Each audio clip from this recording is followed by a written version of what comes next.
by his teammate, but he's still okay. I don't even know if they know that he's actually in here now. They will. And Blaz is trying to storm through. He finds another one, but Nova is still safe. He is still on this staircase. He's been here for ages. Good Boy's retaking in towards Bins. They have no idea he's there.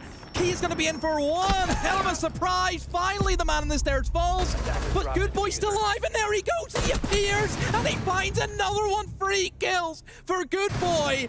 What a rotation, what a movement from him. And he's basically just kept his team alive in the map. Absolutely fantastic play from Good Boy, just sneaking himself into a little position and doing some serious damage. Neskin goes in though. 1v2 becomes a 1v1. He knows where the last man is, but he can't find him. Mephi on the shotgun moves around the corner, and with a single pump, he takes the round.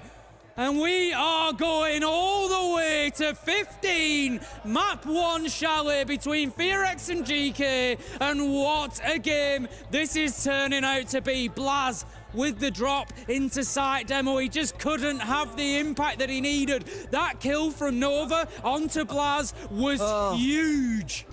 Oh, it was Good Boy for me. Great Boy. Yeah. Can we call him Great Boy? Go for What it. a rotation. Just... That's one of those things where if you're gonna VOD review that as GK, you will see that is just timing. As you have started to rotate off the vertical angles and get in position for the plant, he has then just slipped in. If someone's on those vertical angles, he dies. All day of the week, he is gone. But just because he has caught them in transition, he gets away with that. So it is down to timing. But even for Good Boy to realize that I need to make a play. See, if you make the play makes you. He made the play. Certainly did, and it made the round for fpsgames. I think coming into this one, with it being Chalet, we kind of half expected that GK might well have themselves the first map on the board, but it certainly hasn't played out like that, and fpsgames have come in looking impressive.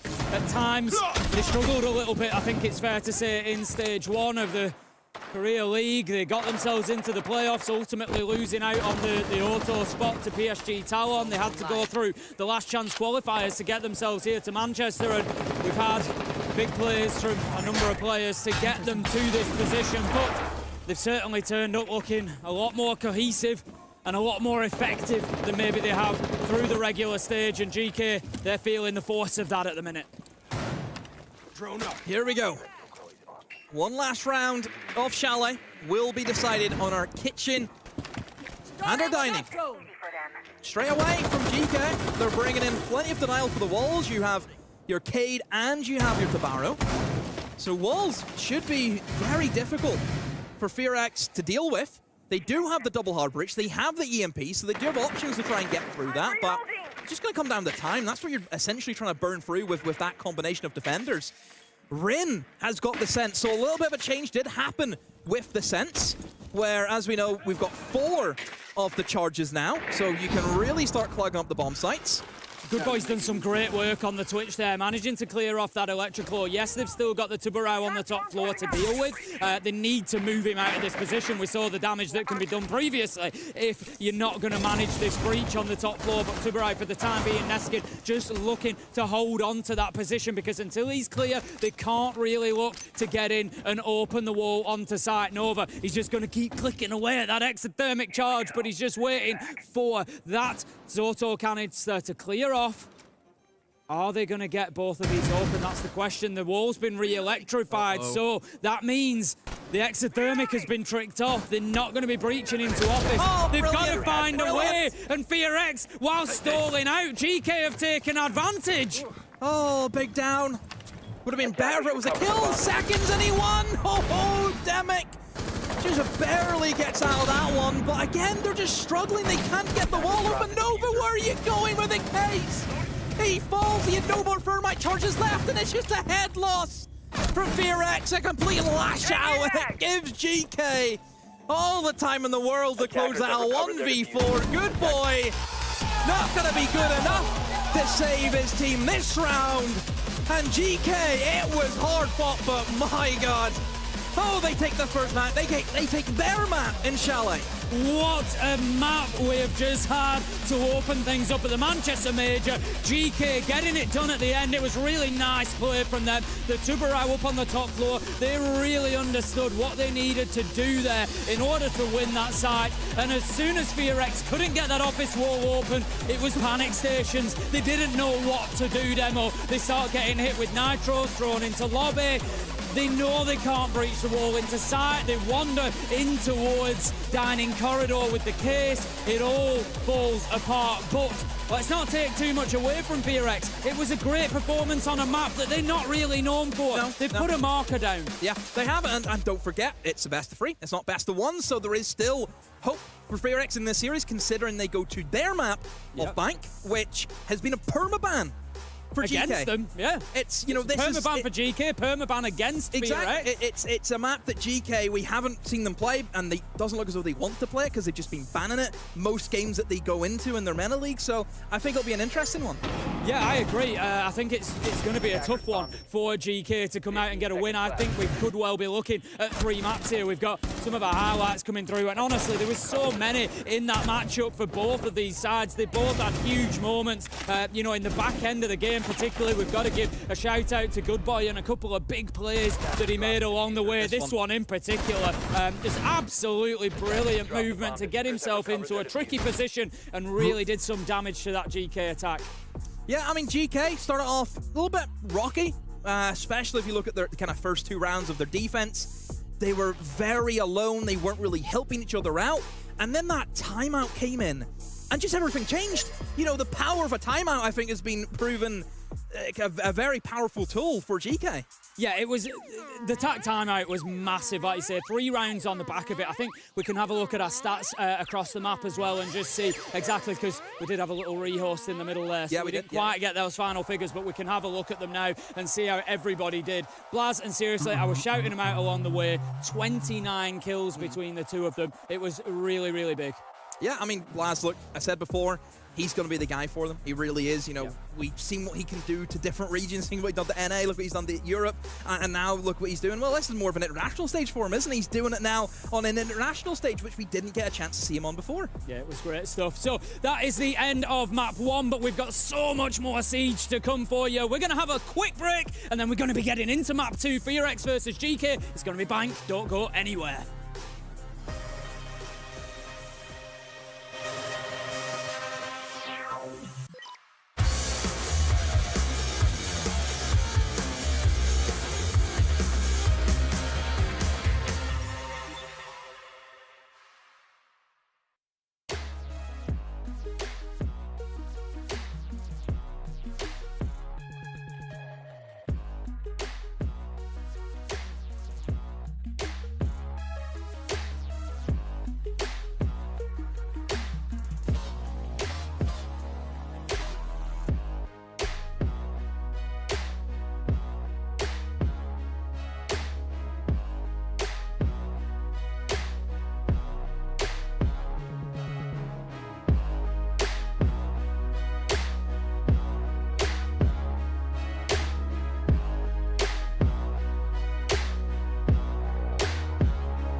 Welcome back to the Manchester Major. We are in map, well, it's going to be map 2 demo of best of 3 here. GK taking the first map against fpsgames. We're 1-0 up on Chalet, and what a start we had. Yeah, for a minute there I heard you say we're at the Manchester Major in Manchester. It's like, well, yes, Tim, of course, where else would we be? We're map 2 of our first game, but look, already it's fireworks, stream B, another 8-7. Exactly the same. I blame you. And Dez isn't here, so it is him. It's your fault. That's it. It's overtimes. No, That's it's it. fact. So, Dez, you're off the hook. Congratulations. We're going to be getting into this in just a couple of minutes. The players, as you can see, getting themselves ready after what has been a bit of an epic battle between these two so far. Both teams had their opportunities, Demo. Both teams had advantages at stages. It was 5-3 to fpsgames at one point, and then GK take attack timeout, battle it all the way back to 6-5, and then we go to overtime. It was just a wild, wild finish. Both teams have had rounds where they've looked flawless, quite literally, because they win flawless rounds. And we're sitting there thinking, wow, amazing. And then there's some rounds where both of them are just so scrappy and it comes down right to the wire. So, I mean, you look at the spread of things, one diffuser planted, that's it. Everything else is killed. I kind of expected that that's the way things were going to go. GK aren't really a side that you would expect. They're going to be orientated around the kills, or around the plants, should I say, sorry, more towards the kills because of who they have and the players that they have. Yeah, absolutely, and we saw that a couple of times from them. You know, a few times on the attack, Blaz is kind of just stood inside a site, getting kills. He's just looking for an opening, isn't he? And that's something that fpsgames can take away from that as well. You know, fpsgames can learn from that and look and think, we just need to tighten up on what's going on inside of our own house here. So long as we stop Blaz walking in, so long as we stop doing that, they're not really playing the objective very well. And on something like Bank, there's an opportunity here to burn a little bit of time at the beginning of the round and then force GK to play that objective. See a social prediction, 45% to fpsgames, 55 to GK, which is always strange considering that GK's already won the first map, and a lot of people then will just straight away say, oh, let's go for the team that just won. But I think everyone understands now what the map is that we're going into. We're going into Bank. It's been a permaban for GK. It has. It's been a permaban for GK, and it's been almost permanently banned against fpsgames. This is one of their better maps. It's a second preference map. We're going to see the Monty taken away immediately by GK Demo. We saw it in the previous map as well. They do not want to be playing against that shield. No, and I think whenever you look at Monty on Bank, especially on Bank, it is his best map by far. Yeah. The pushes that you can do, the early control of server, up the spiral stairs with your top 4 attacks, you can walk into open area or walk into kitchen in the open area, defense and just plant with ease. So many ways you can abuse the Monty, and yeah, no surprise to see it being banned away. Ying also goes, and look, this seems to be very familiar with Chalet, but that's a new one. It was Valkyrie last time.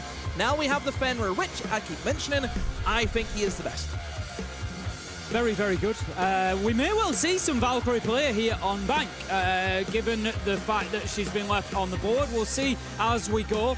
It'll depend on the sites, particularly. Not too useful for a... you'll see it probably. Yeah, I was going to say not too useful on a basement defense, but certainly on a CEO defense because of that big main lobby. You get some Valcams in there, there's a lot of places to check. Even if you bring the IQ, there's still a lot of scanning to be done to try and track them down and find them. There's a lot of places that you can hide them, so we may well see a little bit of Valk being brought in. As we say, and I've said it since I started casting 5-6 years ago, consistently throughout, many things change inside a Siege, but one thing that does and always will remain the same, Demo, is how important intel and information is in this game. Yeah, I'm very curious to see what the approach from GK is going to be. Chalet is a map where they can go for those lurk plays. We've seen Blaz do that a lot. Neskin was also part of the equation into some of those attacks. I don't really think you can do it to the same level on Bank just because of the layout.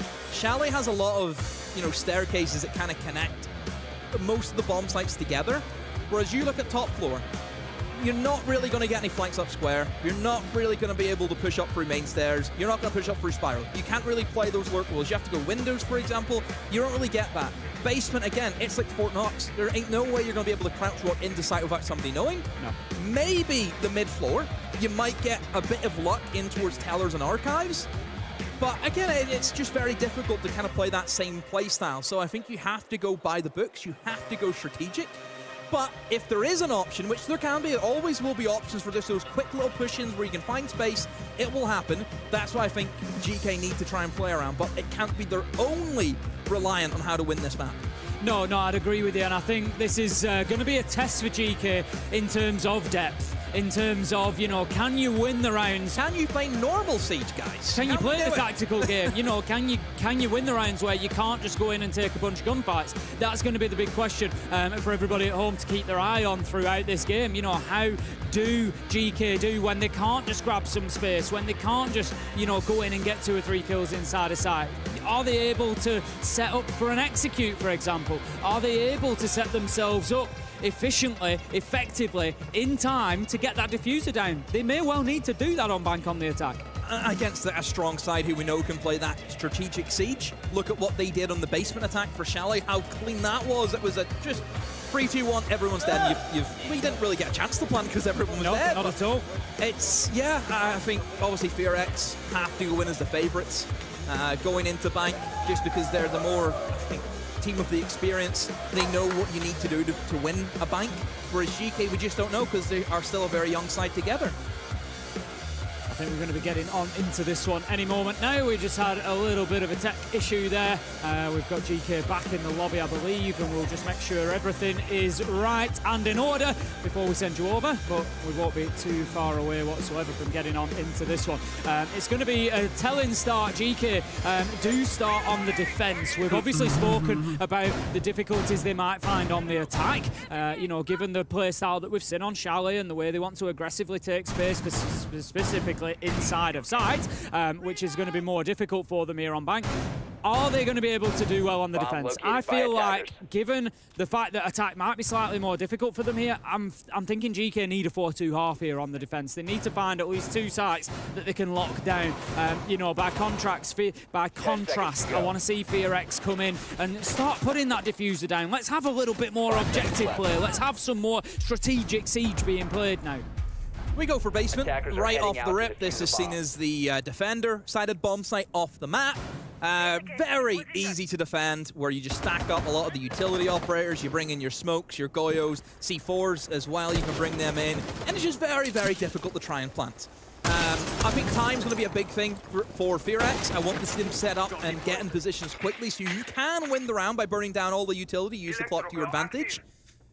But GK not going to make it easy, as they will be opting for their hold, for their smoke in towards blue. Again, a classic position that we see all the time. Let's just see how good Key is in that position, because I always think blue players are hit or miss. It's either you're going to see them kill everyone or just die straight away. Yeah, it's a tough position to play. It's sort of a thankless task, really. You try to hold on for as long as you can. You're basically giving your life from the very beginning of the round. You know that's where you're going to die. Games, if you're committing to it, it's just how many can I take with me. So we'll see how Key does. I like this from fpsgames so far, Demo. They're moving confidently. They've had the drones in. They're starting to open up hatches already. We're inside the first minute. They've taken a lot of ground here, and this is something GK are going to need to learn to deal with, because I expect fpsgames to be good at potentially getting that diffuser down and creating that space. And so far, they're showing me why. We're going to have a little bit of a trickery attempt here from Blaz onto the hatch. It's not going to do the job. That's opened up. Nitro comes out. That's going to be missed as well. Good stuff from fpsgames up to now. I'm a little bit surprised they didn't bring in the Tabaro. You know, whenever you're dealing with little hatches, that's where Tub can be great at just delaying the time and seeing if you can help that Cade get the tricks off. It is difficult, of course, and Blaz!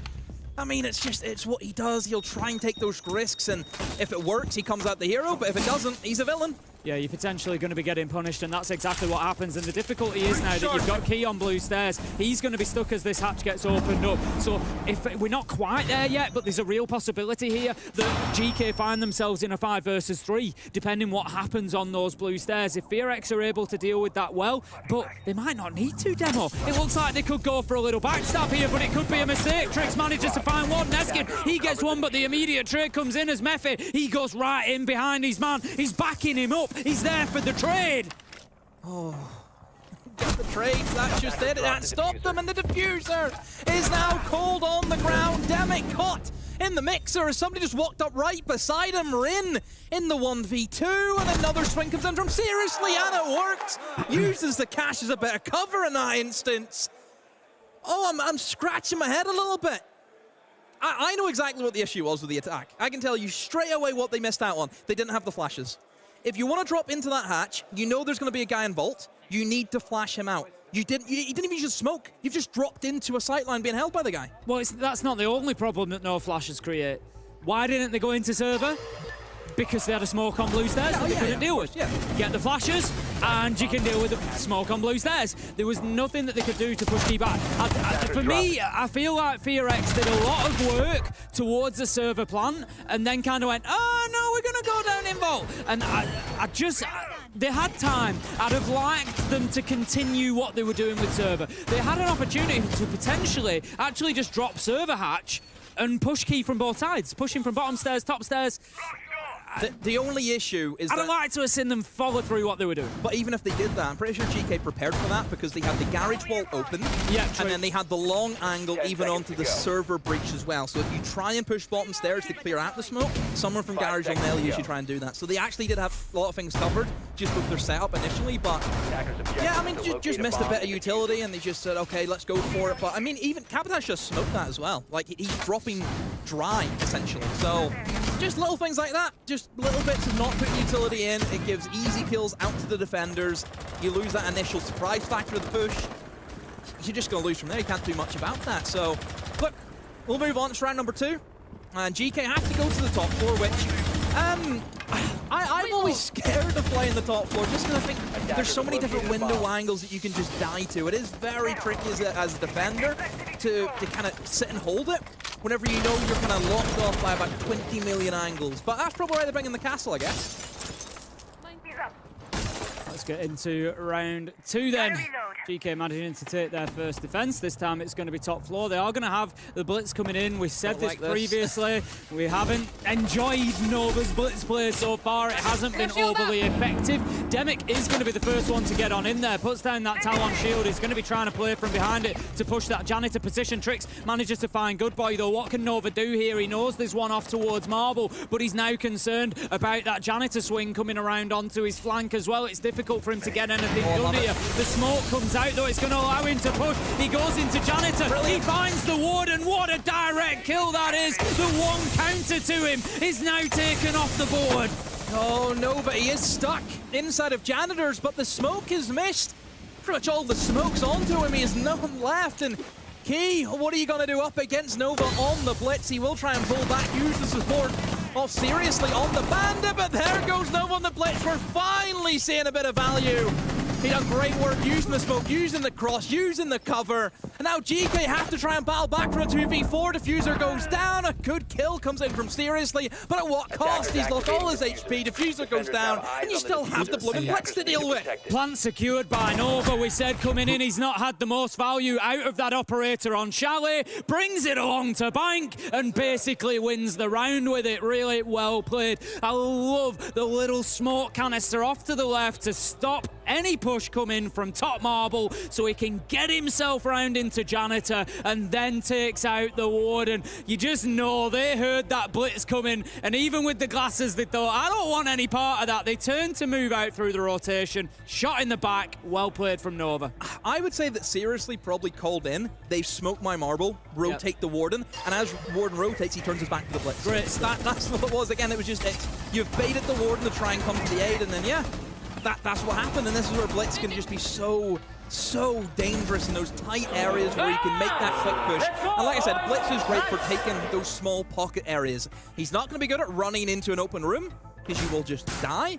But in close quarters like janitor, where else he's not going to die to his right because the windows are covering it. As long as blitz in the position where he's always facing front, he's always got that 180-degree cone, he is going to get you kills. He's going to be such a nightmare for the defenders. Another good start to the map here then, 1-1, and it looks like it's going to continue exactly as we left off. Chalet, of course, was back and forth throughout, nobody able to take any real advantage. But if you remember what I said at the beginning of the game, that was GK need to come out here strong on the defense. We've got a feeling that it could be tough for them on the attack. If they're trying to just go direct to site, for example, it's going to need a lot of work from them. So they're wanting to secure as many defensive rounds as they can get. They need to find that second second site. They've been able to lock down the basement, but that's the one they should be winning. Can they find a second site that they can close it out on? That's going to be the big question. Rin goes in, gets a big opener onto Key, takes him down. That's the mute gone, and part of the roam cut down, and that's the rest of the roam gone. Rin manages to find a second, seriously is out of it, and it's 5 versus 3, fpsgames. Yeah, that R4C can rip people to shreds, and with the ACOG, look, I think everyone knows how strong that weapon is, just with that little bit of a advanced visual effect that you get with the zoom in, of course. So yeah, such a strong weapon to have. You have it on Ash and also on the Ram. And honestly, this is where you just look at it and think, this has killed the round. You know, right from the get-go, you've lost 2 players immediately. You've lost, I would say, 2 operators who should be in the site being the support players. This is going to be difficult. And this is where Deimos becomes really, really strong. You've got that man advantage. You can just keep on using those pings, just really making it difficult for anybody who's trying to get out on the flank, anybody who's trying to play away from sight, anybody that you've got an idea is in an unusual position. Just keep those pings coming in. Information, intel being fed back makes it very, very difficult for them. Look at the position Blaz is in. He's right beside the electrical door, and he gets picked off from it. I was thinking maybe he could have got taken out, but... And that's the strength of the Deimos. The information, you know, he's in a bit of a position you would expect somebody to be standing in, but yeah, they've got the man, they've got him killed, and Trix is just jiggle peeking for all these words. That was what, the 6th time he'd done that. He finally gets the kill from it. A 2v4, but... Oh, hang on a minute, now a 2v3. I was going to say it's still not looking good. You still have a 2-man advantage for fpsgames, but now you only just have the 1, and Neskin is in a fairly safe position on that triple wall. It still has not been fully opened up. Oh, Trix misses out on that kill on the good boy, and now Neskin has to clutch up. 1v3, and no, just a wall buying will seal the deal. Good boy is there. My word. I mean, look, you just have to put it down to the opening. Rin fires a ram in, jumps through the window, gets a freebie. And then another guy tries to get a kill back, and he does as well. I was going to say, the start of the round for fpsgames was much better than the end of the round. I was a little bit concerned for them there. When they went to 2v3, they start pushing into archives on their own. I'm thinking, fpsgames, you've got 50 seconds here. Like, don't get dragged into this. If wins that engagement, yeah, exactly. No one's 2v2, and you're thinking, they were going in very solo, and I'm thinking, you've got 50 seconds. Don't get dragged into these like almost panic fights. It's like, yeah, we're pushing now. We've just got to push. No, you don't. Take your foot off the gas. Consolidate your lead. Get yourself in a position and then push together. You've got a minute to work with. And I think fpsgames were just getting sort of baited, just getting drawn into those fights a little bit more than they needed to there. But they still managed to win them. They got the round done. It's 2-1, and that is not great for fpsgames. Like I said, they need to find a second defensive side. Even if they win down in basement again now, they're going to face a 4-2 half if they can't find a round anywhere above the basement. And I think that could be a big problem because, as we know, this is fpsgames' map pick. They are prepped. They are ready. It is a map that they like playing. They are going to be good on the defense. Basement, that's where we head to. I wonder what the approach is from the attacks this time, because it was a little bit strange to see them just gonna sack off the player who was holding blue stairs, where you would like to see them have a go, and a C4 from Blaz. Oh, he never pulled the trigger. 2 seconds earlier, Meffy would have been dead. Meffy just spraying through the wall there, almost catching his man, but will not find any damage. And the roundabout continues here as they still trying to find an opening kill. 40 seconds in though, and fpsgames are doing well again. They've got themselves into good positions. They've got a little bit of control here. They're starting to force those GK players back towards site. The big problem for the minute, of course, is Rin being such low health, but not the end of the world. They just want to make sure that they keep those Bs available for the end of the round. Trick's gonna drop, and looks as though he has, so everyone is going to be on site. So they've wasted a minute. They've done a little bit of damage here. I'll say a little bit, quite a lot of damage to Rin, but fpsgames haven't lost anything from it. They haven't lost any of their important operators. You still have the Grim for the execute along with the Capital. You have your ways of opening up the hatches as well. You still have the Thatcher, so everything at the moment is fine for fpsgames. Just a little bit less time to do it in. I wonder if maybe GK are just going to let them do the same thing again, because in GK, they know what basement is. They just like to play very static. They didn't really want to move. You have your player in blue. You know, I think it's more the pressure on fpsgames than what it is for GK. We know exactly what GK is going to do. He's going to sit in sight and just play the utility. Just going to see the hatches getting open. They haven't opened up the main lobby hatch yet. Nobody's heading over in that direction, so it suggests we're going to be having a push coming in towards server this time from fpsgames. Decided last time it didn't really work out. They can take blue stairs here potentially. They need to get on in, stop burning utility there, get yourselves down, and then they can think about this final challenge, which is going to be getting the diffuser down. They'll smash that mirror window, no doubt, potentially, and then look to get that opened up. Oh my word, they put the mirror window to stop the hard breach gadget going on. It's empty, there's no glass in it. That's smart play from GK. It is. That is great to see them utilize the mirror window in a position that we don't really see all too often, but look, there's still a lot of utility you have to go for, and it will have to be a hatch drop. Nova is ready with the bolts in hand. He also has the case in hand as well. In goes one, in goes the second. Oh, what a swing for Blast! The diffuser's going to be called from the hatch. Somebody needs to retake it. Somebody needs to get in that position. Trick just swings off the hatch as well. Massive kills coming in for GK. Has C4 on the top of it as well. Demic down, another one down. All control for GK. Diffuser once again, not on the hands. Now they pick it up. Has to go for the plant, but another one goes down. Oh, and he wins it.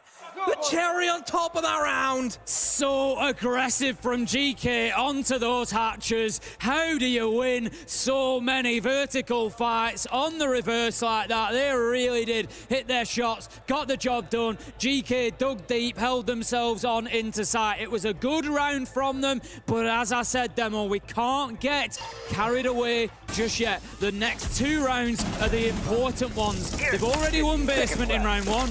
They've won it again in round 4. The question now is, can they find a defensive win anywhere else? You have to say, a great bit of counterplay from GK. Oh, it was brilliant. Beautiful. Seeing the attacking lineup for the basement, which was exactly the same. There was no changes there. You still have operators open up hatches only using hard breach gadgets. You didn't bring in your Ace, your Thermite, or your Habana. So you know that's all they're bringing. You then place the mirror window on the server wall, which is where teams will open it up to then get their default plant on. You open that up, you can't open up that wall, you can't plant in the default position, you then have to drop the hatches. Like, just a little counterplay that completely mudded fpsgames, because they seen there like, oh, what do we do? And that's an issue that they had in Chalet, where they're almost like a deer in the headlights. If the initial push doesn't work, how do they come back from that?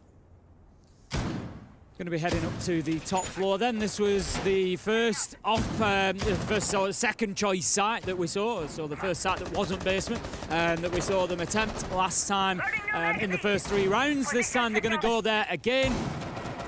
It was tough for them to hold on to. They were unable to, and they really, as I said, need to find something away from basement. They really could do with finding 2 rounds, to be honest, and giving themselves a 4-2 half. Look at this aggression again coming in from fpsgames. I've loved that from them so far. They're certainly not afraid to get in, take ground clear utility. They are going to drop back out from there. They're not going to be pushing immediately into and through main lobby, but they have got the castle barricade cleared out. They're going to be looking to get another one from the outside here, just taking away so much utility in the first minute from GK.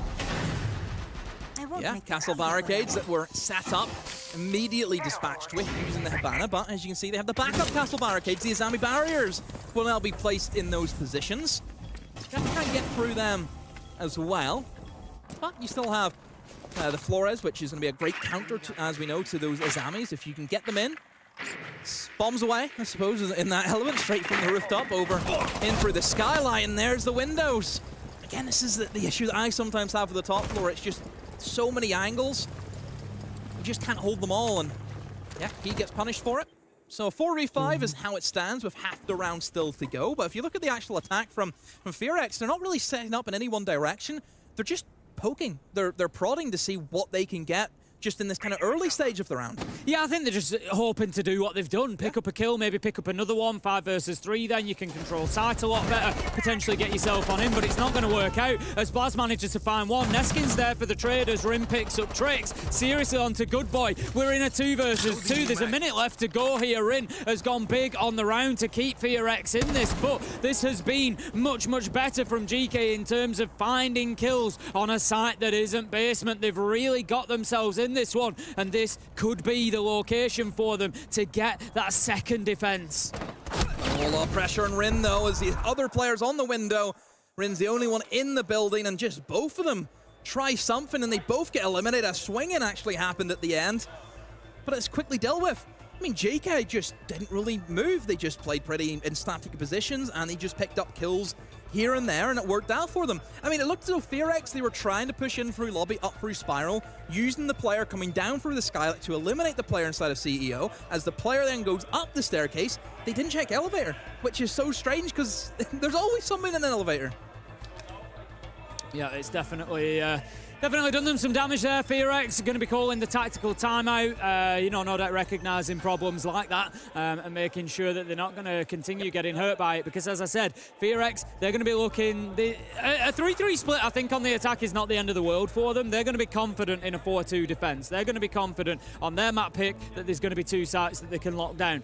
But a 4-2 half in favour of GK, and then you start looking at this and thinking, you know, this could line up for overtime definitely here, and then depends who's got defense, who's got attack. You're here, so probably. I mean, it probably will, but yeah, fpsgames, this is, I won't say a crucial round, I won't say a critical round, but what I will say is it's a big round for fpsgames. If they get this one, then yeah, they take a big step towards winning the map. Yeah, but obviously 4-2 then, it's an uphill battle. You know, you're right from the get-go. Yeah, this is what I mean. It's a swing ground, really, yeah, potentially.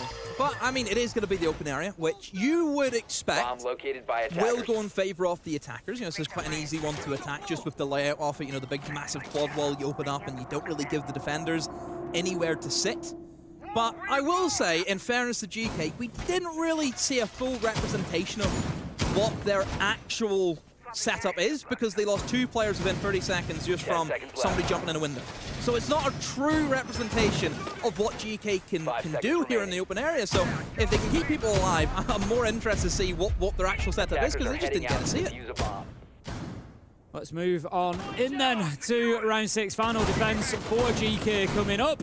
And like you say, let's see what they can bring to the table here, and whether fpsgames, without the blitz on side this time, can get themselves into the same sort of difficult and tricky positions for GK to deal with. I noticed straight away we do have the Amaru on side this time. We'll see how much of an impact potentially that's going to have. There's no hatches for verticality up into sight, so it's going to be more about, I think, getting into top floor quickly and taking control up there, but haven't really seen too much use from it yet. Blaz is still in a position to be able to fight. Doesn't see the man. Thought that it might be somebody there, but good boy manages to absolutely slam Blaz and gets an advantage, but it's fought back. Seriously, Neskin, once again, they've been doing so much trade work and they continue to do it. Oh, they've tried to stem their attack, having the Ash on Repel, who then opens up one of the archives walls where everyone else comes in through ATMs and straight into archives and tellers. Because look at that, double Ash, you have that long line of sight, you'll probably pick someone up because that's an angle that just doesn't get played. So as a defender, that's going to catch you out. But you didn't have anyone holding on to the main corridor of that site, the elevator hallway. The wall wasn't opened up, there was no one holding it, and it just one defender just swings it and catches you in the open. So, just, it's so frustrating because it's a good idea to open up this archives and tellers, but to forget such a basic thing as the elevator corridor, you're going to get punished. And they did. They really did. Good boy. He's going to be trying to fight that long angle on into sight. Trix is going to take a lot of damage along the way, as is Neskin. So GK, whilst they might have the man advantage here in terms of numbers, they don't have the advantage really in terms of hit points, as there are more on the side of fpsgames at the minute because of the damage that has been done along the way. Trix and Neskin just going to try and keep themselves off the radar, but I'd be even worried about Twitch drones going in there potentially. Nova. Does he know about the player in behind the bomb chassis? Now he does. But all Trix needs to do is stay alive. You know, he just needs to almost be the bait for his team. I think Trix is happy enough dying in that position because you would hope that his other defenders can just hold the long angles and wait for the attackers to push in. But 30 seconds, oh, somehow Nova's been allowed to swing across and pick up that easy kill. Good boy. He's had a few explosives tossed at him as well. He's going to be stuck inside of the small box, and a swing. Neskin goes down. But look at the HP from Nova, and Good Boy, a pistol from Seriously comes out as well. He's got the pistol in hand. Oh, 2 shots to Good Boy, good night. But then Nova swings around, even with the goo mine in his leg. Still picks up the kill. Whew. Why does he have a pistol out? That's what I'm more... Where's his main gun? In what could be a really important round for fpsgames there, Nova gets an essential kill, just picking up that round, closing it out, and that gives them the 3-3 half that they needed. Now, moving on to the defense, what do we need to watch in this second half for GK? We need to watch how efficient they are, how well they set themselves up for potential plants, for executing onto site. It is unlikely, or should I say it would be unforgivable from fpsgames on a number of these sites to allow GK to be able to just walk into site and get kills like they did on Chalet. You can't allow that on basement. That can't happen. Top floor, that should also be very, very difficult to do. So fpsgames, they just need to make sure that that doesn't happen and basically force GK to play Siege, force them to clear the map, force them to open hatches, to create space for a plant to go down, to use that utility. And then the big question comes in, can GK do that in time? Can they do that effectively? There is one thing I'm just thinking about it now. I'm really surprised that fpsgames didn't do, that I would assume GK probably will, and that is Garage. No Garage play whatsoever, and I think Garage is as much of a difficult position it is to get into as an attacker, because there's always going to be a defender holding it. If you get yourself in behind that truck, you basically have a cutoff between both of the bomb sites. You shut down the red corridor immediately, which is where all of the utility go through from the defense. Oh, Blaz. Oh, how does he get away with it? He's not allowed to do that, Sunbank. He's not allowed. If you remember the word that I used about 30 seconds ago, it was that it would be unforgivable to allow somebody to just walk into site and start finding kills on basement. And that at the top of blue stairs is unforgivable from the warden. You cannot allow somebody to just walk up on you and find that kill for free. So much utility. There's multiple Goyo canisters up there. There's so much utility invested in keeping hold of those blue stairs. You've got the warden with the shotgun. Yeah, got everything that he needs to hold on to it, and he didn't even fight back. He didn't even know it was coming. It was an easy pre-fire for Blaz. You know, great opportunistic kill from him, but from fpsgames, that's the sort of thing that's going to lose in this game. It just shouldn't happen. It just shouldn't. You know, it's all well and good you win it on Chalet, a map which is, you know, heavy in the gun skill department. Plenty of avenues you can kind of go for the crouch walk and those quick takes. Especially in the basement, that shouldn't be happening. I would understand if this is like an open area, somebody slips into archives and tellers, that happens, but on this bomb site, just that's no way. It's the whole purpose of why you're there. That's the only fight you're there to take. It's the anchor. He just wasn't ready for it. Tuberau is going to be freezing out the lobby hatch for the time being. That's going to be the technique used by fpsgames to try and keep this controlled on this side of things, because then they know that the push is going to have to come in from elsewhere. They know that it's unlikely they're going to face a lobby drop with 20 seconds left to go, so they're just burning out as much time as they can over there. They'll now recognise that there's a presence inside a server, so they just need to hold off from there. Smart play from Seriously there, taking out those two Goyo canisters inside a site. The other two were positioned up at the top of blue stairs, so once this fire burns out, there should be the opportunity for them to get into site. Yeah, it's very default right now from GK, you know, opening up the main server breach where you can just try and get in there and go for the plant.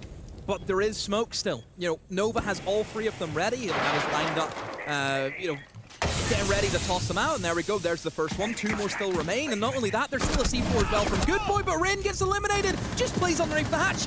Damek has the long angle though, Tim. This is the position that he didn't address. Yeah, it could be a key factor here as they go to push in. Out comes the smoke canister. We see now ticking down to 15 seconds. The smoke can burn out the rest of the round. Oh, he gets in. He manages to sneak his way through. He could potentially put this down, but no. Damek is there for the kill. It was the position you picked up, Demo. They didn't deal with it. 2v2. There's no time. There's no time for GK. I don't know if you've seen it, Tim, but the C4 from Tabaro was aimed for the guy with the diffuser, and as it went off, the unlucky player above has dropped the hatch at the wrong time, and he gets down because of it. It happens, but that is not good for GK. Yes, you'd kind of expect fpsgames to pick up the basement. I think it's okay, because that's the basement, yeah. Yeah, you expect him to pick it up, but the problem is that GK are now behind with fpsgames on the defense on their own map. fpsgames, they lock down a second site here. Let's say they win top floor, they 5-3 up. They know that they can rotate back through those two. There's going to be a lot of confidence for them to take this map. So whilst it was a great, Mephi was completely switched off there. I think he was like hands off his keyboard or something at that point. I don't know what was going on, but Blaz, you know, took advantage of it. City, maybe, Timmy. Yeah. It's an awe in this area that we are. Yeah. Venice, who? Venice, who? Paris, who? I shouldn't say that maybe because there's a few Parisians in. Manchester is everything at the minute, Demo. This wonderful city that is hosting what I'm sure is going to be an absolutely fantastic major for us. It's certainly kicked off in that trend. We've had 2 maps so far, both go to overtime, one on A, one on B, and we continue here towards, honestly, what could potentially be another overtime between these two on bank. I've accepted my fate. I've accepted what today is. With you, it's going to be overtime. Every map, every game, maximum rounds. So we'll be casting again another series later on. I could maybe be casting 90 rounds of Siege because of you. You're welcome. Wasn't looking for you're welcome. I was looking for, you know, maybe some compensation. It's everything that we want. It's everything that we want, Demo. We want every single round of this that we can get. We want the challenge, we want the heartache, we want the tension. We want the big moments as Good Boy goes out of the window, picks up key and gets away with it for free. There is no Claymore to punish him. He's surely going to lose his life, but he's wasting time. All the time that he's out here. Tricks, he's looking for the peak. He doesn't want to take the fight. There's the kill. But 30 seconds and a death from Good Boy. I know a lot of probably people at home would have been thinking, why is Key looking, or why is Tricks looking up at the window where Key just died at? It's because he just can't swing into the Valkyrie. No, somebody could be waiting for him. Stand and wait for it, yeah. So he's just playing it very, very safe there. So all credit to Tricks has done well just to keep himself alive. And I think it's also noting what operator's on. You're on the sense. That's an impact operator that you want to use to get in and go for a plant. You can't be losing that because then essentially the whole attack idea that you would have in your kind of operator pick phase is, okay, what do we want to do? Okay, let's sense and then we'll try and go for a plant. If you lose the sense, then you don't have the plan no more. So it's very wise that he kept himself up. And yeah, Good Boy, he gets the 1-for-1. I think it's an okay pick, Cabana. It's not going to have the greatest of impact, but still, it's a hard breacher off the board nonetheless. Rin working from underneath on the Oryx, manages to pick up Blaz, looking for the second jump out, but gets cut down by an Eskin. That is not going to happen. Seriously manages to pick up Demic, and this is big for GK. They need to find attacking rounds. That is going to be the key for them to get a result here on bank. They now find themselves in a 3 versus 2 with 50 seconds left, Emo. There's plenty of time. Sense has been tossed in, but Nova not moving. Tricks is on the window right beside him. A nade will be popped over, has to force Nova out of the position, back in towards the front desk, and back over again in towards the banana. Neskin is actually going to rotate below. Maybe a bit of a change up here. Maybe you're looking to attack more so than go for the plant. Just looking to potentially find a few kills here and end the round. He's going to open up that Kanto angle to force out anybody playing at elevators, but it's not going to do the job. He's got the yellow ping, he knows that somebody's there, but the challenge comes in. However, Nova can't find his shots, and he leaves Mephi in a 1 versus 3. 12 seconds left to go. He knows there's one there. He picks him up. Can he find the second? Yes. No. Ethan got the down, but seriously, he's there for the trade. GK managed to lock down the attack. Just about. So close. Almost. I thought that his Mephi had gone for that second challenge. I thought he downed him. I thought he downed him and brought it into the 1v1, but maybe, I don't know, maybe the GK player just hit the deck. Maybe he just went prone to get out of the line of it. I don't know what it was, but oh boy, that was close. Because again, Sense is one armor as well, so less HP than other regular operators. So yeah, I'm completely with you, but still. As soon as that spray come in, I thought he's got the down, he's got it back to 1v1, but no, 4-4. I mean, and this one, that's all they care about. This one just continues to go around the merry-go-round, Demo. I think as well in Knockout Siege, which, I mean, obviously no team goes home just yet. We'll find out tomorrow. Not today. But I think it's a lot different than League play. Knockout, I think you just want to win. You don't care how you win, as long as you win. Whereas League, I think you want to try and get better and see an improvement over the course of a longer period. But just a tournament, just win.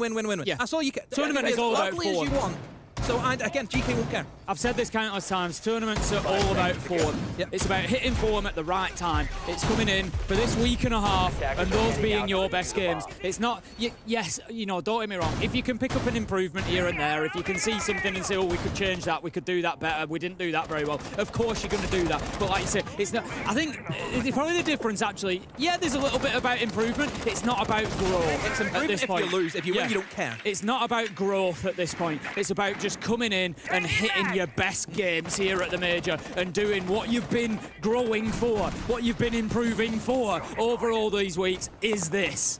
Oh, here he goes again. I was going to say Blaz is on one, but they've got a pulse. They can see where Blaz is. Demic now is getting information fed, but he still loses it. How does he still lose that? All the information in the world, the Blaz still ends up getting a kill. Yeah, they cannot let Blaz keep getting away with this. That's the second time on the attack that he's been able to go in and get an opening kill that he has absolutely no business securing, and they've got to stop him. That was a pulse onto an IQ. They were already taking the risk of Blaz picking him up, but you get the information, you've got to use it, and Demic was unable to come away with the kill. So Blaz will continue fighting here. He's going to try and push on to Mephi and make this mirror position very, very difficult to hold on to.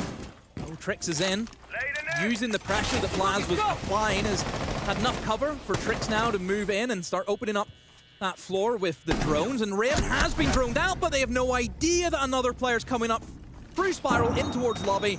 I mean, look, that's the power of the Dokkaebi, isn't it? You know, that information that you can just sweep that top floor of ease and just pick out those players who could be in those tricky positions, like Elevator, for example.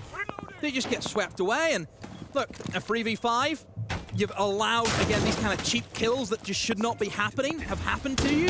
What do you do now? Your fpsgames, and it looks to be, let's go aggro, let's try and retake here, a double retake on the main stairs, but both of them being forced back. Mephi's going to find Blaz. Trix is down. We're in a 3v3 effectively here, and fpsgames somehow could hold on. Trix is going to be picked up. I think that's a smart move. Retain your man advantage. 50 seconds left to go. Time not a huge factor yet, Demo. It's just slowed down a little bit, hasn't it, for the attack? They've done well in initial 2 kills, but nothing really has happened since then. I think right now, if you look from the attacker perspective, you just need to try and get in and get this diffuser down. It's the difference between the gunfights and the objective play. Yeah. GK have the gunfights, the beginning of the round. The objective play is where they're starting to struggle a little bit. They've managed to make some lines of sight that they can use through this wall. Oh, X-Key picks up a beauty onto Good Boy, but Nova is there with one of his own. Cut down on the countertop as we have 13 seconds left to go. X-Key is in a position to put the diffuser down, but he doesn't need to, as Trix finds the final kill, and that's why you pick your men up, Demo. He was picked up, and he comes back with the round-winning kill. GK, they get another attack, and fpsgames, they are on the back foot right now. Oh, Good Boy. Just so unlucky. He just puts his head at the wrong time. It was, honestly, it was the last bullet of the spray that was put in. You know, you can't get any more unlucky than that. He thought he timed it well. I thought he did as well, but just the last bullet is enough to get him. But boy, oh boy, GK, the confidence, I think, since that timeout on Chalet, the confidence change is incredible. I would say there'd be nerves for GK. There would be nerves. And I think whenever they kind of see that, hang on a minute, we can take these guys. We can take them in the gunfight department. That has just been the mentality shift. And it's good to see them coming out with this performance on Bank. As we've said, it's their permaban map. They never really play there. And they're coming out and they're doing pretty well. You know, yes, they haven't played sort of objective heavy. They haven't gone in and got plants and stuff. That's it. They haven't, you know, played that side of the map particularly. And you've got to say, you know, against maybe, you know, a top-tier Bank team, you're going to struggle. You're going to struggle a little bit. But that's not what they're facing at the minute. It's about coming in and it's about winning today. Like you said, we're in a tournament. It's about winning. It doesn't matter how you do it. And GK right now recognise that. And they know that they can bully these fpsgames players. They can find them in positions where they can take gunfights. Blaz can walk in and get aggressive in their faces and give that advantage to GK at the beginning of the rounds. And GK, I think the way that I would put it, they're playing to their strengths very, very well at the minute. Yeah, I mean, look, the plan is not let's get the plant down. Look at their lineup. It doesn't scream utility dump where you can plant with ease. It is more about just, I would say, comfort picks. It's about being able to open up the hatches and then trying to probe and get some kills. You know, look at Ash, for example, doesn't have the greatest of value outside of maybe mirror windows, but the mirror windows, again, can be dealt with like a Capitao or a Grim, for example, can deal with them with no issue. So, again, it's just a preference, I think, for a player like Plaz to go on that operator with the gun that you have on the Ash. But, look, right now the biggest issue is going to be this flash. Nothing on the lineup on the attack to deal with that. Maybe they might be able to use an EMP to stop the taser effect, but even still, how do you then get close and, somebody helping the clash, for example? It's going to be very, very difficult, but... Yeah. That's going to be the key, is who's supporting Nova. Yeah. They need somebody supporting him so that they're not allowing GK to get close. They've shown that they'll play with aggression. They've shown that they'll take fights. So given an opportunity, they're going to go up and they're going to hit that shield. And they need to make sure that that doesn't happen on the side of fpsgames. Seriously, he picks up Demic with an opener. The only issue now is that Nova is by himself. No one is near Nova, and Nova, they're just going to ignore him. So he's out of the game, so they're just trying to take a 3v5 on site because they know the clash is just null and void here. Good Boy's looking the wrong way here. Blaz has dropped into elevator. Good Boy's watching for the lobby push. They are holding on to Garage at the minute. Important fight coming in, seriously. Sprays down Mephi, but can't find the kill. And Blaz, once again, is finding the holes in fpsgames' back line as he manages to get a big kill to open things up. And 4 versus 1, surely that's the round now, Demo. Unless Ren can prove you otherwise, Tim, and he gets 1, and still 3 more to find, but it is going to be difficult. We do see a punt attempt. Is that some form of ankle? It's something that he can maybe lock onto. He will swing around the back. He sees it, but too late. Diffuser goes down. He has to cross for the Garage that we know seriously is currently holding. There's going to be no hope for Ren. It shouldn't be as long as GK can just set up, get the refrags, a C4 to no avail. GK just storming away.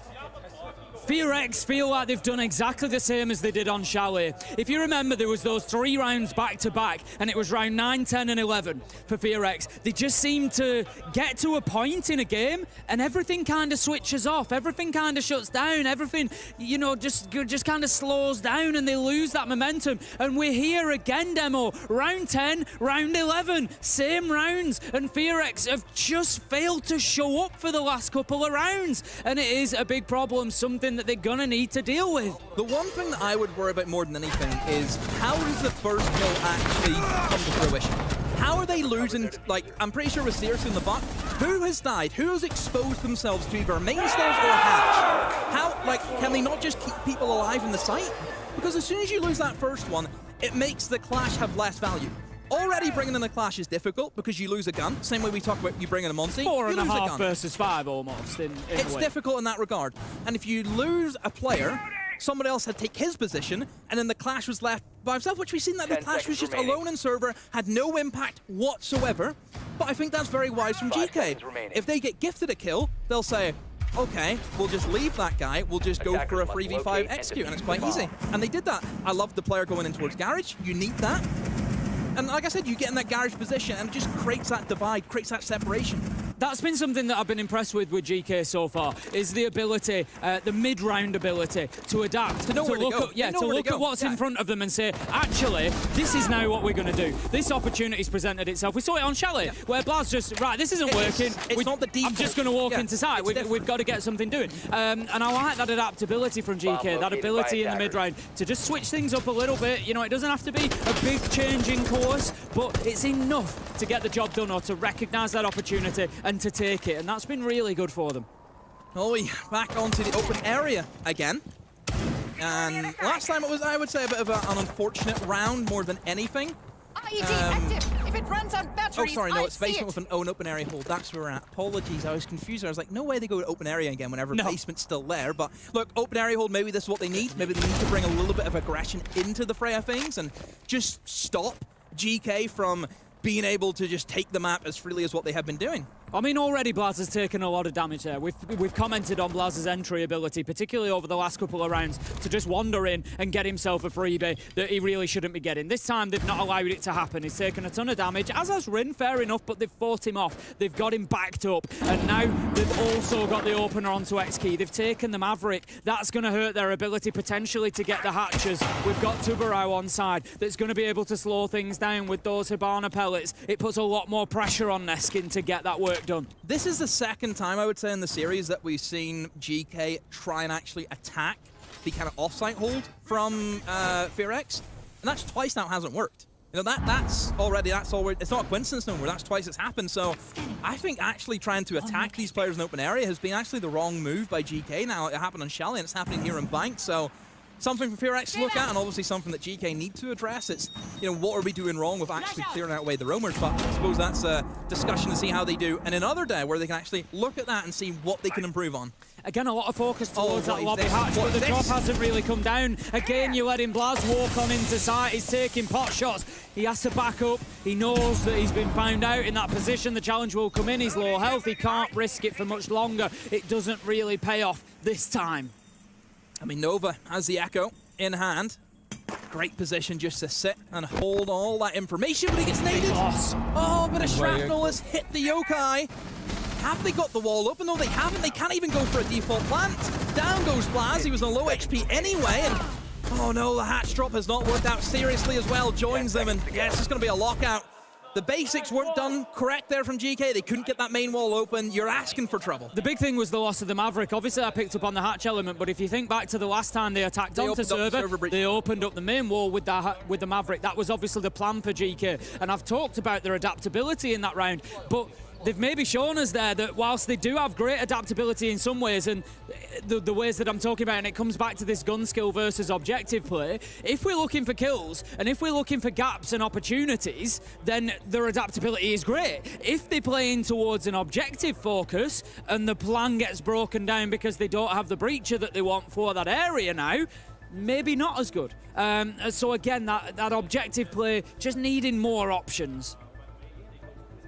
I mean, again, it just you look at the way fpsgames certainly been setting up some of their defenses. That was a lot better because they didn't just sit back. You know, they actually took the fight to GK. I think for a long period we've seen it there for what, 3 rounds in a row. It was just GK was getting every trend, every little bit of luck that could have went your way. They were getting that, and I think that comes down to just fpsgames just asking for it, because you're sat in positions that you're just going to die from. I think you have to move around, you have to do something. You just can't sit there and let GK just win the attack. I know that for some of the sites on Bank, you almost do have to play that way, but you still have to get a little bit aggro. You know, look at, even if you think back to the way fpsgames had some of their attacks go, you know, we've seen GK swinging hatches from reverse, for example. Yep. And it worked well, because they're not just sitting back and waiting for it to happen. They're doing something about that. They're stopping them from even getting the slightest inch of confidence going into an attack. And I think fpsgames, they need to keep that going. Round 12 then. It's going to be 6-5 GK's second opportunity to close out not just the map, but the match. They could come away with a 2-0 win. They did pick up the opening map of Chalet. If you look to the top right of your screen, our wonderful production team keep that all updated for you. And you can see that Chalet was 8-7 to begin with. GK took that one. They came in here on a permaban map, and they've taken it to the point where they have the opportunity to close this out here and now and move themselves on in the phase 1 upper bracket. They're attacking top floor. They've already won this demo. It was back in round 8. Yeah. Can they do it again? Obviously, the timeout was used. For those of you who don't know, it's not Aloe anymore. That, you know, people probably would have seen Aloe whenever we've seen GK and stuff at the last major they're at. They've brought in a Brazilian coach. They brought in Hellraiser. He's a young guy coming into the fray of things. And obviously, I always think Brazil, you need to have a bit of that if you want to play in this current day and age and the map that you have. So, look, the timeout worked really well from them the last time whenever they done it in Chalet. Let's hope it's enough just to get them the 1 round. You know, it's not much of an uphill battle as what it was in Chalet.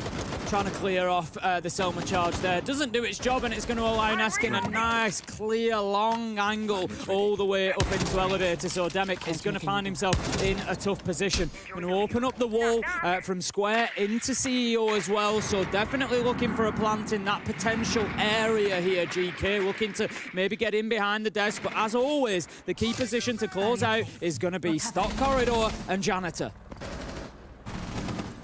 So, right now, if you look on the kind of basis of how the attacks have went previously for the top floor, it wasn't necessarily GK attacking any one way. They were just focused on playing the windows, trying to root out some of the strong positions that fpsgames can try and sit behind, and more importantly, use the senses, this kind of distraction mechanic.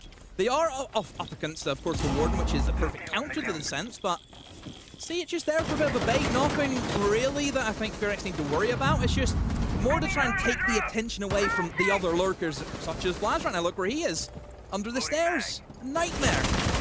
1 minute 10 left to go. fpsgames holding on pretty well so far, but it's about this point of the round they could really do with finding a kill or two, as the pressure is going to mount as we continue. We can see how many holes have been opened up, how many lines of sight, how many angles. Blaz is going for another little crouch up the stairs. He knows the man's there and it's free for him again. He picks up the kill. Does he know about the second around the corner? He does, but can he find him? Yes, he can. A double from Blaz, not just to open up the round demo, but maybe to open up the match. This could be the moment for GK, but good boy, he starts fighting back. He manages to pick up one onto Trix. 4 versus 5.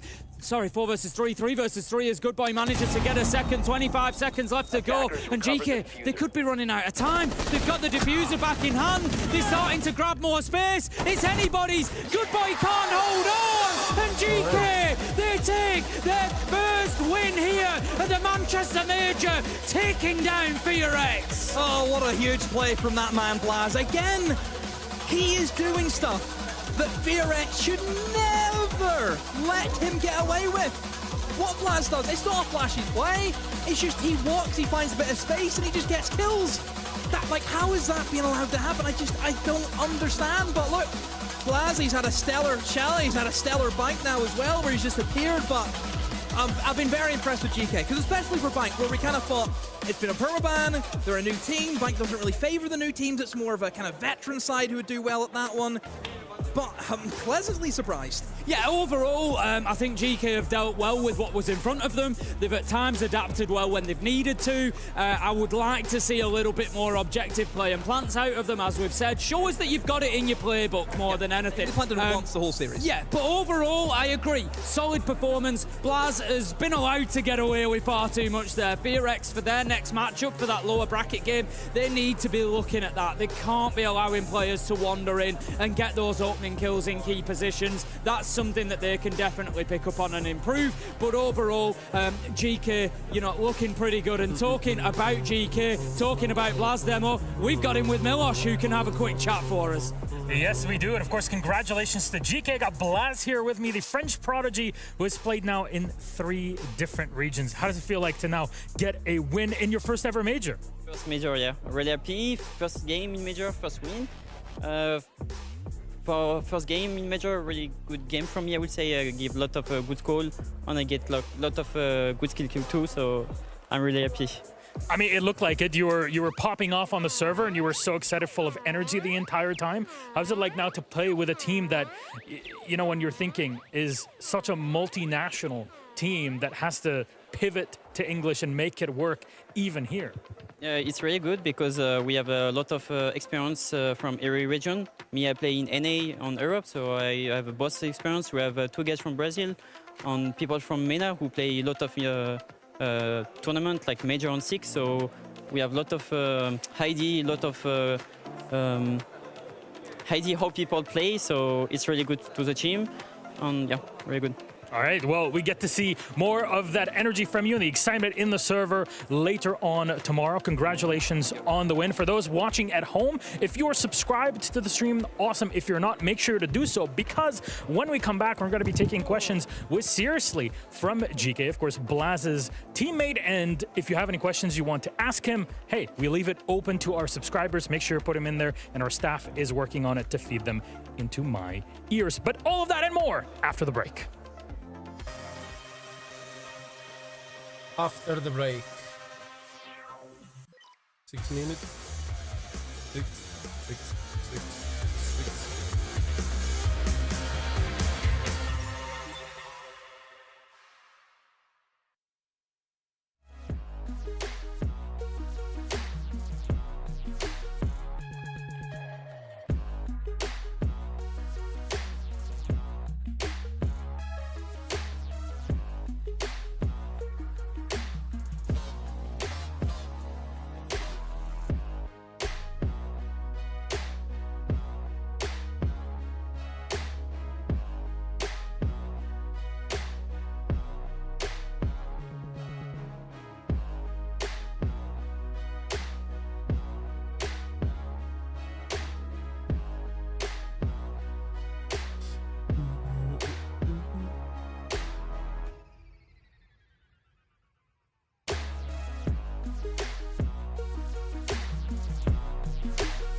Welcome back, everybody. Yes, we are live once more with our Welcome Manchester back. Major. I'm Milosh here, and we have a great interview with our winners, GK. Seriously, joining us here. First of all, congratulations on the win. We just had a chat with Blaz. How are you feeling? I'm feeling good, like a special moment, you know, like it's been a long time that we win like on the major, you know. Yeah, I'm feeling good. I mean, seems like it. And, you know, for those that are out there, we still have questions open for our subscribers. I might have something to ask you. But look, after coming out of SI, it seemed like GK, there was too much happening on the team. You needed some time to reset and get into the major here today. Do you feel you've achieved that goal through the stage and now your first day? I feel like today, like we played good, like we did like very good, like in terms of communication and in terms of like how we play. It was like for me, it was like a big improvement from SI, because like in SI, like we didn't win like a single game. Yeah, like we feel like comfortable. Fair enough. And, you know, this is from his name was Egg. Great name, by the way. How does it feel to be one of the underdogs of the event? Like, look, for us, like we like don't care. We just like play and focus on our game, and like we try to win. Like that's it. Like you know. I mean, look, when you have Blaz that's dropping what 18, 19 kills on a map, that kind of helps out. What sort of kind of different roles everybody has found on the team now, since you know you have to all speak English together, you have to make it work now on LAN. How's that working? Because you were playing the entirety of MENA from the same space. I mean, like on the team, like we speak like English, like good English. So like in terms of communication, it's like not that hard. But it was like good, like Blaz and Niskin, like the boys are like so good, like players, you know, like they won like majors, you know. So yeah, like we are happy and like we are like ready for the next game. Well, speaking of the next game, there's Liquid and G2 on the line. Is there any team that you prefer to play out of these two? I think Liquid, to be honest. How come? Because like we never like played against each other, you know.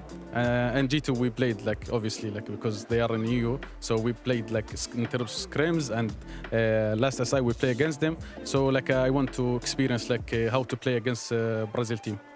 And yeah, of course, you have that kind of in the background, but I know that a lot of meta teams, including yourself, do scrim quite often with EU squads. It's quite common. Yeah, we scrimmed like every day, like against EU teams, because like the nearest region, you know, so we can, yeah.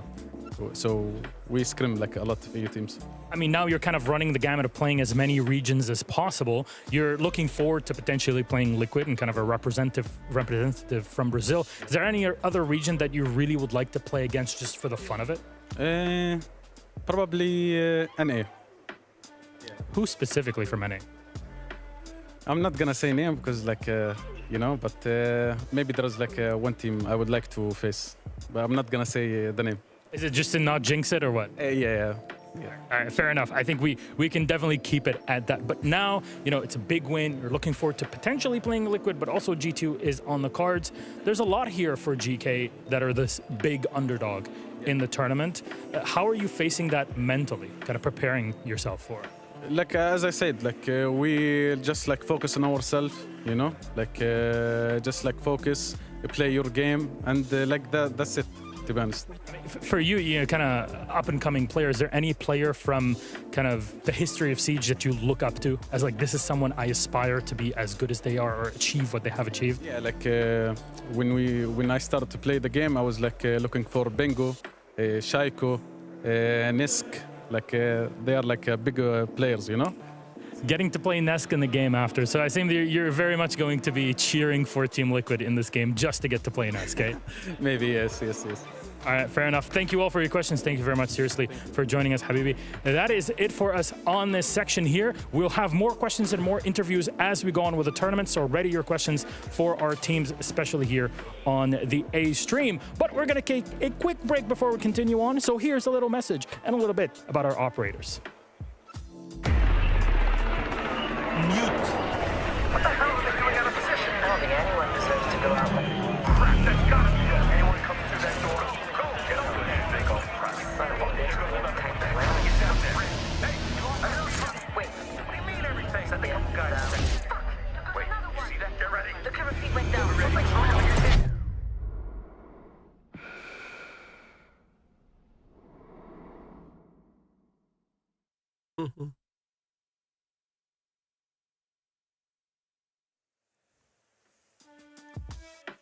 Hello, hi, we're live. Yes, I am doing all the runs of cardio today because we want to keep our health in good shape. Though we're going to talk to our B-Stream casters, just going to get an update on how things have been going so far. Can we get them on the ring? Hello. Hi, Emmy. Can you Ollie. see us? Yes, I can. We Can you cannot me? see ourselves. We can't see ourselves. We're just gonna trust that you're not lying to us. Emmy, Ollie, you look beautiful as ever. I cannot wait to see how things will kind of go with the outfits as the tournament goes on. Look at these beautiful, beautiful friends on here. But let's talk about... Quite disconcerting, this. Why are you eyeing him? Anyways. Because I don't know where else to look. We don't know what's going on. Emmy... 30 seconds ago, I was eating cheesecake. And was it good? Yeah, it was really good. Catering's delicious. Well, I've yet to try it out today, but we talked about cheesecake. We're talking about fresh not liking cheese in general, and Carter Lynx, who actually does not like cheesecake at all. It seems like there's a kind of division between all of our talent team here. But when it comes to the game itself, look how I'm gonna pull you through into the actual game conversation. Bleed v CAG. There was a time where CAG could bring it back, but then on map 2, Bleed were just fishing. Correct. And they caught a Joel. Reeled it in. Yeah, no, so map 1, it went all the way. 8-7, Skyscraper, was 6-1. You're thinking, Bleed, they're going to win this. They almost didn't. It went all the way towards OT, and Bleed, you could see they were frustrated, even though they won it. Second map, there is no question about them winning it. It was a bit back and forth at the beginning. Bleed tied 3 flawless rounds in a row, and then just whoop, rest of the map. Just like that, Milos. Just like that. But just like that. Just like that. Pretty fast, if you ask me, here with this 2-0. I mean, Nighthaven is this more complicated map for a lot of teams. So did it surprise you when you saw the map bans? You're like, whoa, CAG really are taking us here? That's kind of odd. The map bans were really weird because we had 2 maps that were both teams' #1 preferences. Now, obviously, preference isn't necessarily most picked. It goes into whether it was banned against them or not, if there's a perception that they're good or if the map isn't very popular within a region. But we basically got Bleed playing Skyscraper, which is their best map choice, their highest preference map picked by Cyclops. And then we had Labs, which is Cyclops' #1 preference picked by Bleed, but it turns out that Cyclops aren't really that good on Labs. And we kind of knew that coming in because they've only played it twice. So there was a little bit of a question mark there anyway. But I think the scary part for that game, if you're a Cyclops fan, or it is, you know that team has got it within them to pull. They won 6 rounds in a row on Skyscraper. That was the fact of the matter. It was just that Bleed, as the tournament went on, started making fewer mistakes. There were a lot of mistakes in some of those rounds that they lost on Sky. There were a couple of throws that they really could have done with getting over the line. I know Shibi, he got away with some, Shuri, wasn't it? He got away with some incredible clutches. The Valk 3K just blew my mind on round 11. Yeah. Unbelievable. Almost pulled similar plays off again. Almost did similar things on the sort of second map, but we were missing Black Ray. 0 to 8 on that second map as well. He's a name that we need to see a little bit more. There was an excitement from CAG that disappeared a bit, unfortunately. But it was fun, and obviously now they're lower bracket fighting, but they've still got a lot of fight in them. The question is, and I think this was kind of echoed on the A stream also, is that Monty bans are going to be a big thing. And we got to see it here too. So what's your outlook on that? Because Shield so far, they've been a hot topic of conversation, right? It didn't do much. The Monty ban, it forced a blitz. The blitz did work and it didn't work at the same time. I think because Cyclops was so woeful on the attack on Skyscraper, it didn't really matter what they banned because they could have banned anything. They could have probably banned nothing and it would have been very similar. But the difference there when we moved on to Labs, no shield ban. It was a Ying Deimos ban, I think it was. So, I don't know. We've kind of made a big deal about the shields. I'm waiting to see what some of the, air quotes, better teams do with the shields. When do we ever blow things out of proportion? I think always, but also I think it's fair because shields are their own style of play. That's the big problem with them, right? If you look at Ying being in a good position, Grim being in a good position, it still plays around the basics of the game itself. The shields are on their own little boat, having their own little time, and putting their own bits of pressure onto the game. Doesn't matter how many fish or fishing you do. At that point, you're still going up against a different boat, which requires a different level of learning and skill. There are teams that are very good with that. There are teams that are very bad against that. And these, I think, were 2 teams that just knew how to handle a shield, so it really didn't have much of an effect. A had also ended in their own way, so there'll be more for us to talk about later on in setting things up for the next 2 games, our last 2 of the day. So Ollie, Emmy, thank you very much. You guys can take a well-deserved break and continue your cheesecake piece. Emmy, before you fade away, we'll see you in a bit. It is time for our halftime show, and we are joined by our 2 friends, Mentalist Joel and Julio from Bleed. Friends, congratulations on the win. Before we get on with our questions and kind of talk through things, for those of you that are watching out there, if you're subscribed to the channel, then you can post your questions for our little Q&A sesh here at the halftime show.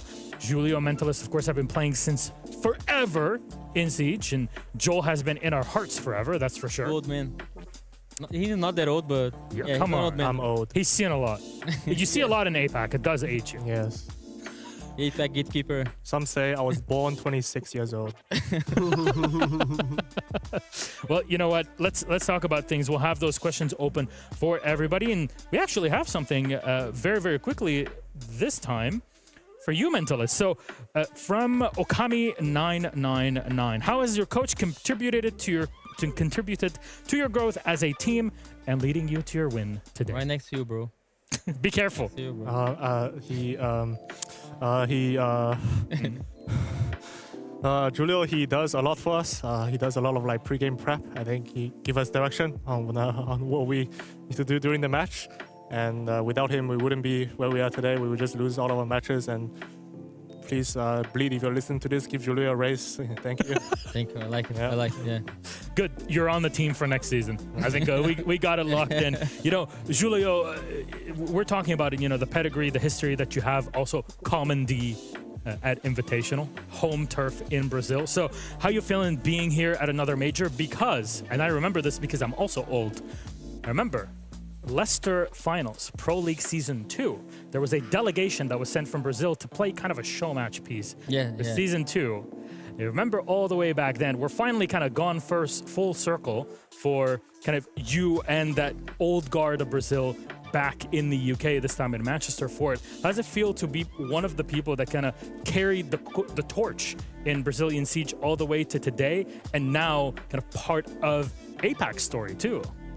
I think it's really nice. You know, I had my career as a player, but now I'm old. I have a son, but I can still do the same thing, that is competing and work with younger people and playing with people from other cultures. I learn a lot. I teach a lot, and it's really nice. You know, I love competition, and it's really nice that as my retirement as a player, I could find something else that I can compete as well. You know, and as a coach, it's even better. I don't have to play.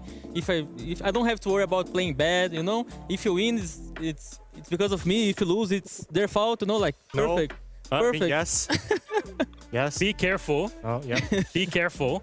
They're here and they're watching at home too. You can't play it off too much. But you know, it is a great kind of career progression. But Mentalist, you've been part of a lot in SEA and APAC in general. How does it feel to kind of now be more and more consistently making it to these bigger events? I think it's cool.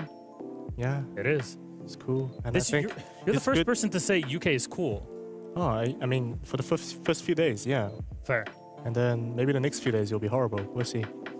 But yeah, in APAC, the experience for me has been up and down. So it's really great that I get to experience what I get to experience now with my team. Yeah. And yeah, I just enjoy building the storyline, just like keep being seen as the underdogs, slowly getting stronger and stronger. Hopefully, someday we'll make main stage. I'll win an event. Who knows? Maybe it is today. That would be the first time for an APAC team to do that, of course. And you know, is there a team that you're really looking forward to playing? Because we were just talking to Seriously from GK. And even Blas before was saying, you know what, we expect and we actually want to play against Liquid in the next phase. Is there somebody that you look forward to? Space Station. I said like to a Siege interview that it's time to face our demons. First demon was like Fury. We beat them to be here, and now it's SSG. They always beat them. They beat me when we were in a side. Now it's them. And then maybe, I don't know, Fury. But yeah, that's harder. So you got beat so hard by SSG, you went to coach. Yeah. No, not me. Like as a coach in a side, I got last event. Yes.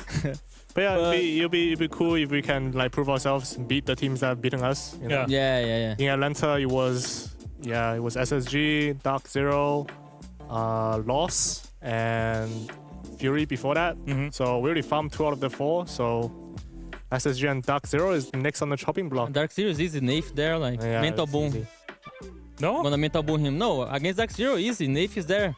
I work with him, Eminem. Like You know how to... I know the trick. Have you seen how he sits on his chair? Just like No, his that back- guy's crazy. That guy's his crazy. back is gonna give out. Just Before, like, he's like he's just gonna collapse even mid-match. Like, the best, man. The best. That's fair. Well, we got more questions rolling in from our subscribers. If you're one of them, make sure that you type your questions in. Our team here at Blastar 6 is working on it. Now, question kind of works for...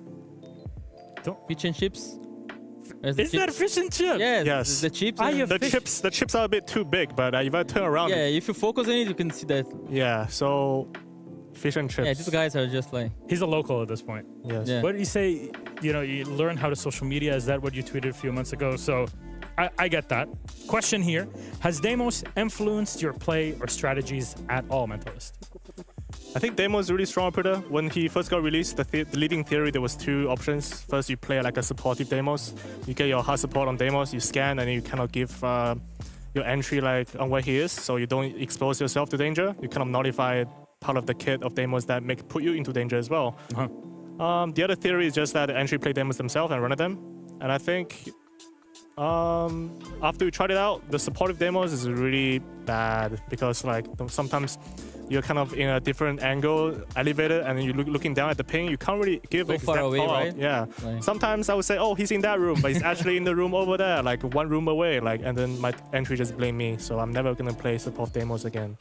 So yeah, I'm just gonna be like, okay, there's a guy that's hard to deal with. This guy is solo roaming. Okay, rips, third. Go pick Deimos. Go kill. Yeah. All right, you know what, gents, we're going to take a quick break to get people, because I already have quite a few questions in here. We'll take a breath for all of us, then hold it. Until then, if you want us to be back, you have to type in your questions so that Mentalist can continue to breathe, so we'll see you in a couple minutes.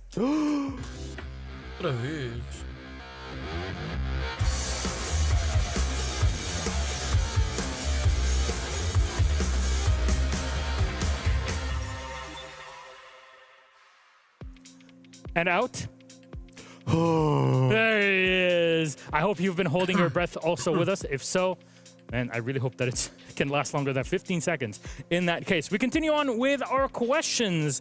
And what do we have? So you called out Nafe, right? We have another question here. If you could call out one team or player, who would it be? Anybody else that kind of steps out of line other than Dark Zero or Nafe? You mean by they're really good? What? Just call them out if they're terrible. You say they're terrible. BDS, like Molotov and Yuzus. They're my sons, you know? Like, if you face them, it's over for them. Are you surprised that BDS did so well after they joined? No, bro. That thing is stacked as hell, bro. It's so good. Like, the team was already good, and then we like, Eminem disbanded because of whatever. Yeah. And then, like, they said, we're gonna join BDS. And I said, okay, let me see who is in BDS. Yuzus, Solotov, Shaiko, Bride, Like Effect. Oh my god, man. That line's gonna be stacked, you know? So, yeah. I think they're gonna do really well, but not against us. I mean, against us, no. We'll farm them. Any players that you have any knowledge over, Julio? It seems like, yeah, we can just beat them. I'll get into their heads. Nah, I think I'm just kidding, you know. But like, exactly the opposite, you know. Probably SSG. Oh, we're gonna face Bleed. We're gonna win again. And now this time it's gonna be different, you know. All right, fair enough. I mean, is there any team that kind of surprises you, Mentalist, that made it to the event proper? I think Talon. Because they were not looking that good last season. They made it to the major Atlanta, but they didn't really do that well. And as a roster, they're still very immature. But after Pengu and Fabian joined, all of a sudden, they improve a lot. Not sure if it's to the credit of Pengu and Fabian, or is it just the fact that Korea is just so free that Fabian just give them a 40-page PDF, and then all of a sudden, they can play the game. Be careful. You have a coach right next to you that would have something to say. Would you say SEA was free or not? SCA, well, it's got kind of half and half. The top end teams are like really good, relatively to the region, APAC as a whole, but then the bottom 4 is like not that good because of just there's not many teams there that's actually have experience. Those experienced teams are really good, but those teams without experience are really bad. Yeah, just a big gap. But I can see like they can get better, you know. I see them playing, and if they dedicate enough, I think they gonna get better. And it's better for the whole region, you know, if everyone's good. Yeah. Like Brazil, you know. It's a good message for everybody out there, be it in any single region, because there's a lot of up-and-comers that now, remember, you know, back in our day, all of the players that were so young, even Sexy Cake, when before he turned 18, everybody was looking at this is the big prospect, etc. And now, all of these players that were so young back when we started, well, they're kind of the forefront. They've even retired because there's another wave of players. Every year, bro, they just appear from the ground like young players that are really good. You know, it's crazy. There's a lot of people that are really good at Siege, and we really hope that we get to see them at majors. Now, just kind of take it all in here, because the stage is going to be built over the next few days, and kind of see how that goes. Are you eyeing that? Because you still, Mentalist especially, you're kind of the pedigree of Elevate. Main stage, all Berlin, and then here. You're looking for that main stage again. Yes. What's the best thing about it from a player perspective? Because you've both had, I mean, you've been in grand finals, 2 of them at SI. So it has to be something different about it. I think for main stage, it's just a different game, you know. Some operators are better sometimes, like Lion, Dokkaebi, just like put more pressure, you know. It's like boom, doing everything. And I want to go main stage as well, because I actually want to win a tournament with them. But I think before we win, we have to go to main stage first. Maybe they adapt like really fast to the main stage. They even play better. But I think there's a difference between like playing here and playing on the main stage.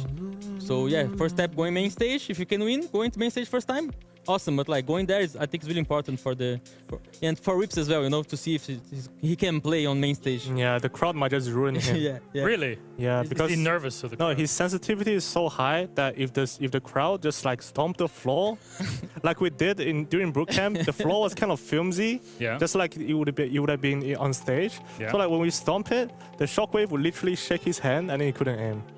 What's his sensitivity? 54.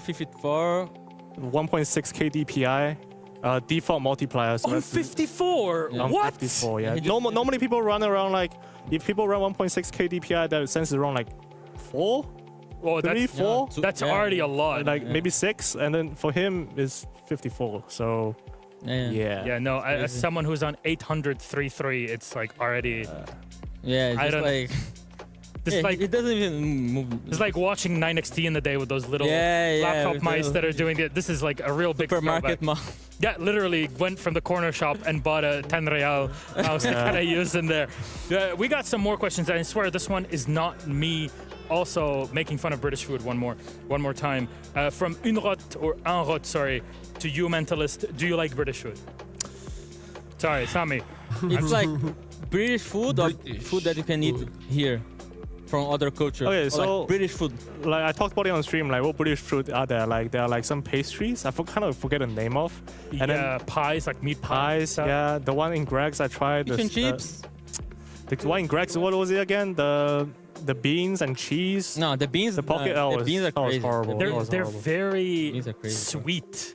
The beans are sweet with the bread, with the sauce. And everything. And then it doesn't go well with cheese. Like the texture in your mouth is just like you're eating glue. And then like the worst part is that whole pocket was like not really hot. It was like kind of warm, cold-ish. So it tasted like.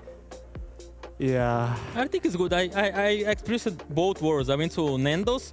Yeah. I don't know. It was really good. And I went with the eminent guys to Caveries, I don't know the name. It's just like Christmas food. And then Yuzus, that is Josh, just like, oh, best food ever. And I was like, man, everything's dry. The beer was hot. I was like, no, man, this place. Okay, so the thing is, there's some good food, but there's not much variety.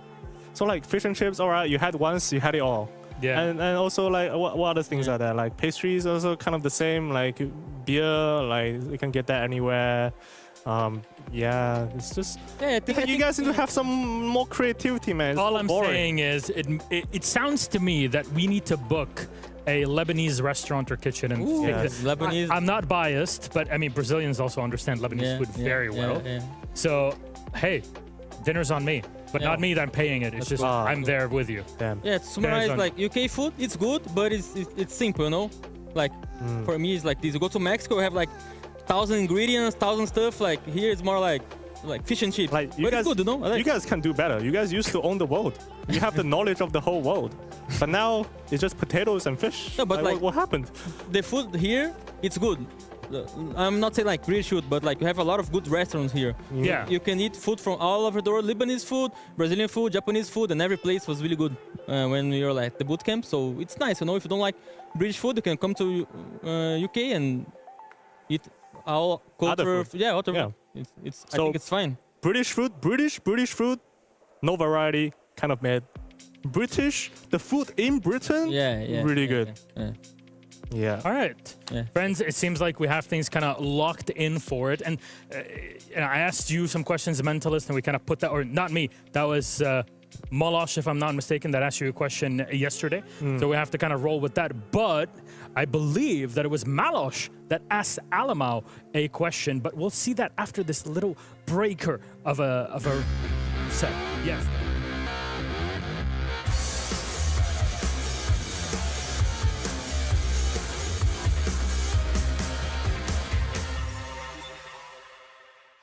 Our little breaker just to kind of make it all happen. Friends, thank you very much for joining me. Mentalist, Julio, congratulations. My pleasure. Congratulations on your game. Good luck, Joel, on the rest. Isn't Joel so adorable? Friends, just say good luck, and we hope to get to see you again tomorrow. Where are you running away to, buddy? Oh my God. You've seen it here first. The real trophy, friends, though. We have more games to continue on, so we'll toss it to me on the other side of the desk, but let's see what Alamau had to say with our reporter on the field, Malosh. Thank you very much, Milosh. And yes, indeed, we're here in our studio, which I guess you'll probably be seeing more of in phase 2 as we go on. Of course, our analyst desk, because analysts are getting ready to get to the event. We got monitors, cameras, aplenty, and look at this. We have a local crew that are helping. Oh, it's Alamau. Hello, how you doing? So welcome to Manchester. How you doing? Hello, I'm doing fine. I'm just helping the crew to set up the stage. You're very helpful, always trying to lend people a helping hand. And I just wanted to ask you about this because, you know, UK food and everything. I asked Lagonis earlier, who you have no beef with him at all and whatsoever, what he thinks about UK food. And he said he had spicy food here, and it was like too spicy for him. So what do you have to say about that and kind of the quality overall here in the UK? I mean, I think Lagone's opinion is not so worth it because he doesn't drink any soda or like never do anything really exciting on his life. So I wouldn't take into consideration his opinion about food. But I maybe share his opinion. I don't like the UK food at all. It's just like kind of bad. So look, the bar is low in many ways, but it's a good thing that you're helping us set up the bar here in the city. I know, very funny, right? But as we wrap kind of things up here, both you and Liquid had a rough time to get to the event. You both were pretty terrible, let's be very honest. Yeah. Do you plan on making it through? What do you have to say to Lagonis and the team for the game? They always know what's coming when we face them. We got them out on SI in their home country, so I think it's just going to be another easy match for us this time. All right, very excited to see that game. Of course, it is coming up later on in the day. We'll see if another Brazilian team could get into the head of Alamau this time around. See you in game. Back to you, Malosh. Thank you very much, Malosh. And yes, we are back here in our player area. We've actually yet to name this specific space. So right now it's just the player area, but if you want to call it Sally or something, I want to hear it from you. So make sure you tweet at us or tell us in the chat what your ideas are. But we have a game on our hand, our second best of 3 of the day. So let's get on with it. Here it is. G2 and Team Liquid are on the board, and everybody's been looking forward to their game. And look at this match history between them so far. It's Team Liquid that are ahead in this matchup, but only by 1 win. And you know, there's a lot still to answer for between these two squads, where last time that they played against one another was SI 2024 in Brazil. And guess who knocked out Team Liquid from the tournament? Oh boy, it was G2 Esports. And nobody would have expected that. But given how Liquid performed at the event, well, there were a lot of questions left unanswered. Team Liquid have barely scraped it through here, but it's the same story for both of these teams.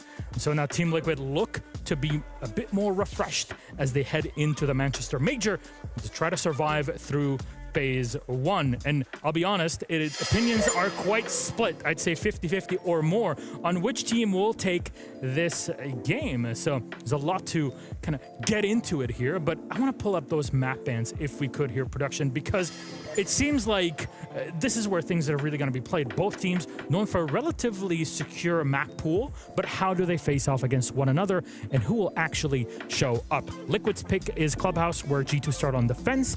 G2 pick up Bank, where Liquid start on attack. And finally, it's G2 to ban Oregon to take us into our decider in Nighthaven Labs. So love me a bit of Nighthaven Labs. It seems like we're getting more and more repetition with our maps so far in these first 3 games. I'd like to remind everyone that on the B stream, another matchup is starting off in just a bit. That is Cruelty versus SSG. Of course, Cruelty from the LATAM region and Mexico, specifically with SSG from North America, where we focus here in G2 versus Liquid. For that, let's pull up our casters and say hello once more to our friends from the UK that await us. Tim, Demo, hello guys, how you doing? Game 1 was a bit of a banger. I could hear the screams all over the studio. How you feeling now? Rested? Yeah, we had a great start, and I mean, it was always going to be an interesting game to kick off, but I think this is the one probably everybody's been looking forward to today, for honest, Demo. G2 versus Liquid, it's absolutely huge. Nobody expected these two teams to be playing in the first round of Phase 1 against each other, but here we are. This is supposed to be a main stage game. It's supposed to be a game where there's supposed to be 1,000 screaming fans ready for this, but no, it's just the first day of the major. We get to see these two, so you can only imagine what the main stage is going to be like if this is the first game of the groups. This is, I mean, we're spoilt in a lot of ways to be getting this quality of Siege that we're going to have in this next matchup on day 1. Really sets us up. I mean, so far, the first 2 games we've had, I think, you know, some really good Siege has been played. It's been exciting. It's been entertaining. Manchester, I mean, I've been looking forward to a major in the UK for the longest time. To have it so close to home is a dream come true. And to have, these are the games, Demo, that I've always wanted to see so close to home. You know, having G2 versus Liquid in Manchester for the major is just an absolute dream come true for me. Yeah, look, I think you obviously look at big games, and this is one right from the get-go. This is kind of set your marker out for the rest of the competition. This is where you kind of put your flag in the hill and say, come at us, this is what we are, this is who we are, this is what we can do. I mean, look at that for a prediction. 72% for G2 already at this time of the day. I'm not too sure about that. Don't know if I agree with 72%. I side with you on that one, Demo. I think it's going to be overall probably a lot closer than that. I don't think it's going to be quite so clear cut. I know G2 obviously had that good win at SI, 2-0 against Liquid to knock them out, but when we look at the overall head-to-head stats that we had coming into this, we see how close these two teams always are. We've got our bans coming in. It's Grim. A little bit of an old school ban now. Thatcher coming along. We don't get too many Thatcher bans, but Thatcher going to be taken out of things. Might just draw the Kaid ban potentially as well, given that we're on Clubhouse. If not, then those hatches are likely to stay closed, and some of the reinforcements might just be a bit easier to keep hold of. So, obviously, we'll have to talk about the map. Clubhouse. I mean, it's Clubhouse. Both these teams are very familiar with it. Both these teams are comfortable playing Clubhouse. We know that. You know, the map pulls from both these sides. Well, they'll be as deep as any other side you'll probably find, don't you? Because they can just play every map in the pool. So, again, I think this is a game where you need your big player stepping up. I think that's what it'll come down to. Whenever you always look at G2 versus Brazilians, obviously the fear factor is, will Alamal crumble under the pressure? Because it's happened to him in the past. But this is probably the only team where you would say that no, he hasn't, because he beat them at SI. I think you go against FaZe, you go against Furia. I think it's a different story, especially against Furia. But surprisingly, Liquid's a matchup that seems to be Alamo's very comfortable with. And I think right from the get-go, that's something we have to look at and say, yeah, that goes in G2's favor. And we can't really use that narrative of, oh, Alamo's be terrified of his own region. So let's get things underway. We will kick off with Team Liquid's map pick. Clubhouse. It is their third preference map overall. It's one that they're going to be confident coming in on. But to be fair, You know, G2, we have seen some reasonable performances here. Doorway In recent history, they 1 win and 2 losses, so not ideal for them. But we know that they are, I mean, They're happy to play it. at this point, everybody should be happy to play Clubhouse. That's, you know, what we always say. If you want to go on and win a tournament, you ain't going to do it if you can't play on Clubhouse.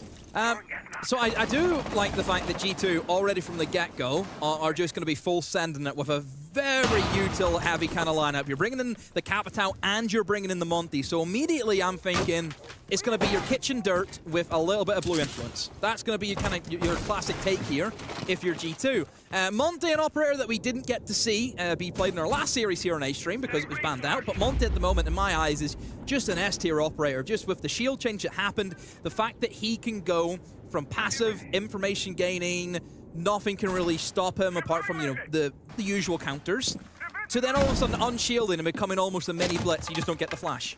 It's it's unbelievable, Tim. Virtue then going to be trying to take space, looking to get on into Bar.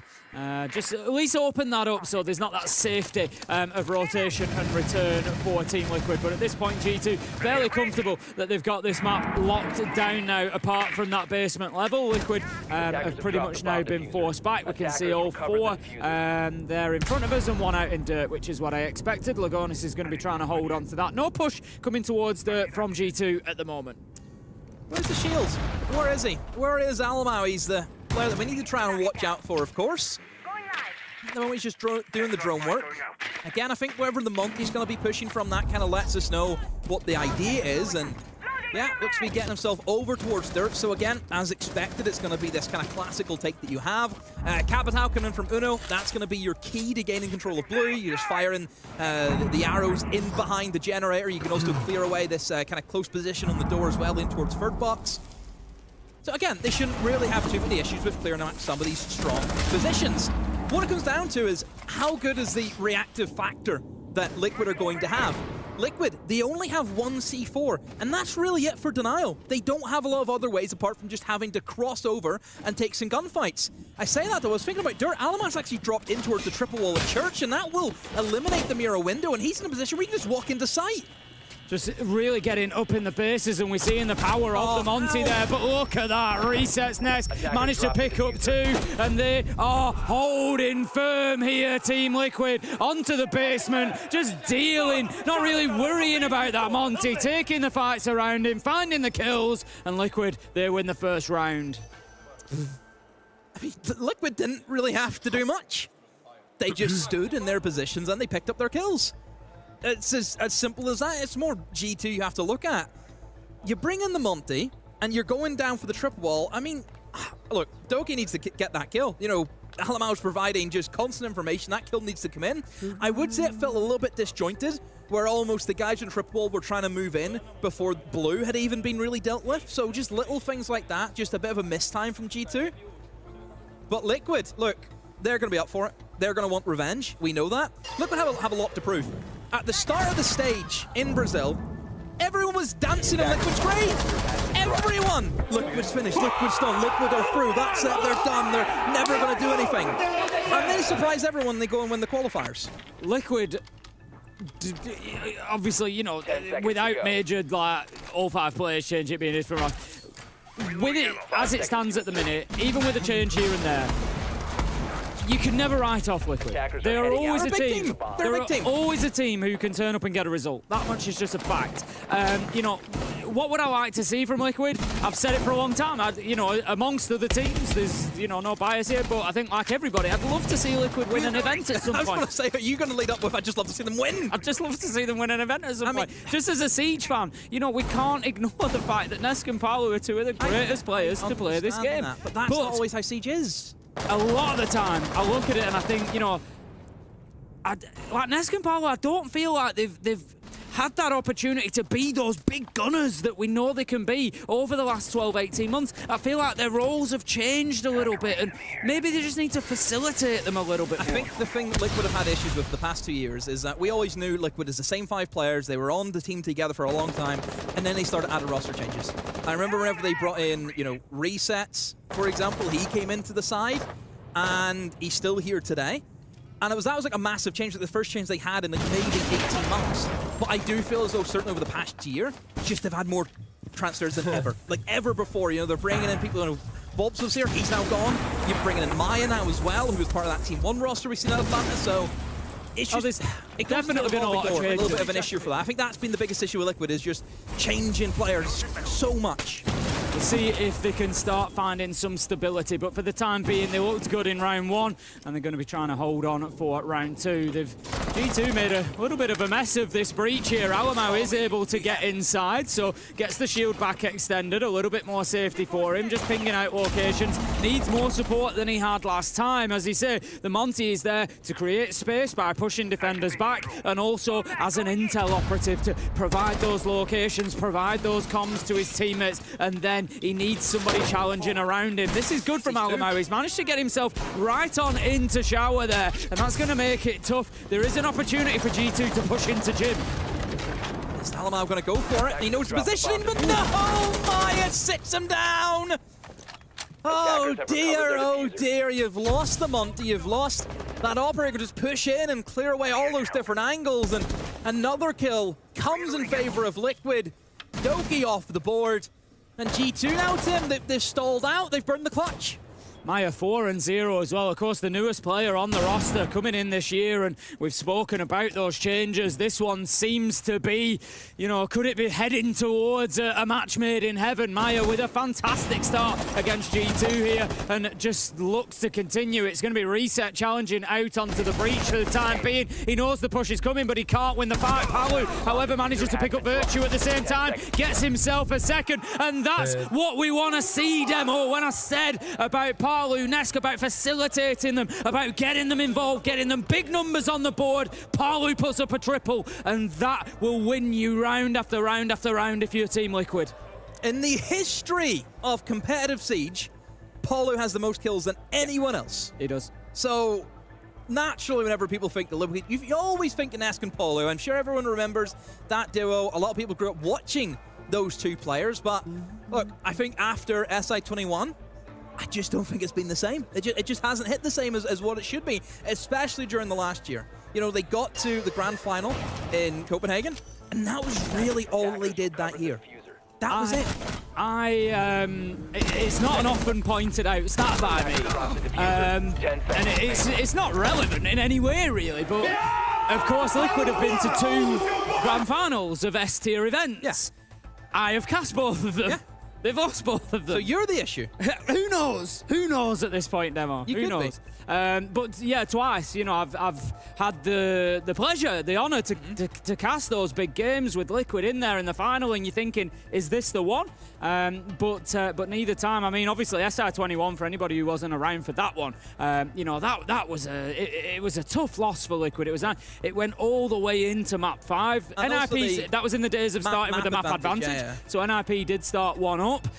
Liquid were able to fight it back all the way to map 5, and it was Old Consulate. It was Old Consulate, and it was down in the basement that they lost it. Palu was down, he was stuck in archives, and the pressure just came in that final round and closed him out. But yeah, you know, it was a tough loss, and it's a team that's taken a lot of tough losses, and the resilience, you know, the point that I'm making there is the resilience of these players, the resilience of this team is fantastic to still see them, you know, grinding and turning up at majors and being that regular fixture. So they're looking good today so far. It's been a good start against G2 if we focus on the game at hand. They're 2 up. Maya's going big, Palu's just gone big. Plenty of action for Liquid fans to be excited about. Of course there is, and I think Liquid, you need to have a bit of hope and desire. And to be fair with Liquid, I don't think anyone's really expecting them to do much. I think the expectation for that side has lowered. And maybe that's a good thing. It might help them because there's no expectation for this side. I understand that they're a massive organization in terms of the gaming sphere. Massive org. And there is always going to be expectations whenever you're part of one of the best orgs in the world. Of course. You know, all the salaries you go into, all the perks you get for being part of Liquid. We're in a results-driven world.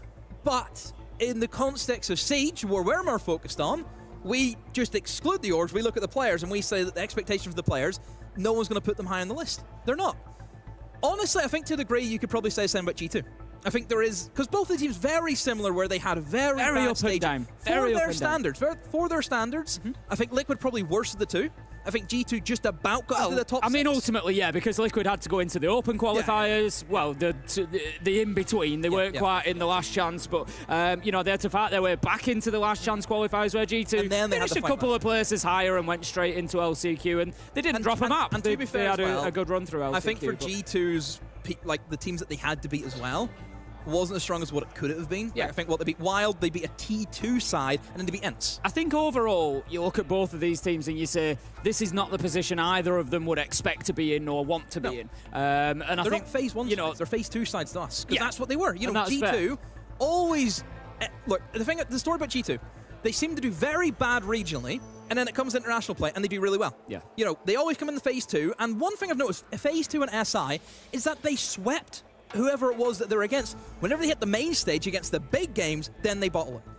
well, I mean, G2 at SI, they didn't lose a map in groups. They looked incredible. Beat everybody, like, no problem. They just went through and beat everybody. And then in comes the Brazilians, and it's just that. And then, Done. yeah, exactly. It was a tough one for them. But ultimately, it gives us a great game to kick things off in Manchester, of course. Obviously, we've already had that GK FearX game to begin things here on the A stream. If you don't want spoilers, cover your ears. GK won that one 2-0, and they were pretty convincing in the win. FearX just having a wobble towards the end of both maps that cost them a few rounds, really, and cost them those maps in the series overall. But so far, it's been a strong start for Liquid here on Clubhouse against G2. As we've said, two teams that have struggled a little bit regionally, coming in here to phase 1, and they are going to be fighting for their lives to get wins as quickly as possible. Nobody goes home at this stage. We're in the upper bracket. Anybody who loses will drop down to the lower bracket. Those games are played tomorrow. Everything will be wrapped up for phase 1 Everything's played tomorrow. Everything's no wrapped matter up. what, every team that plays today, they play tomorrow. They play against. That's guaranteed. Yeah.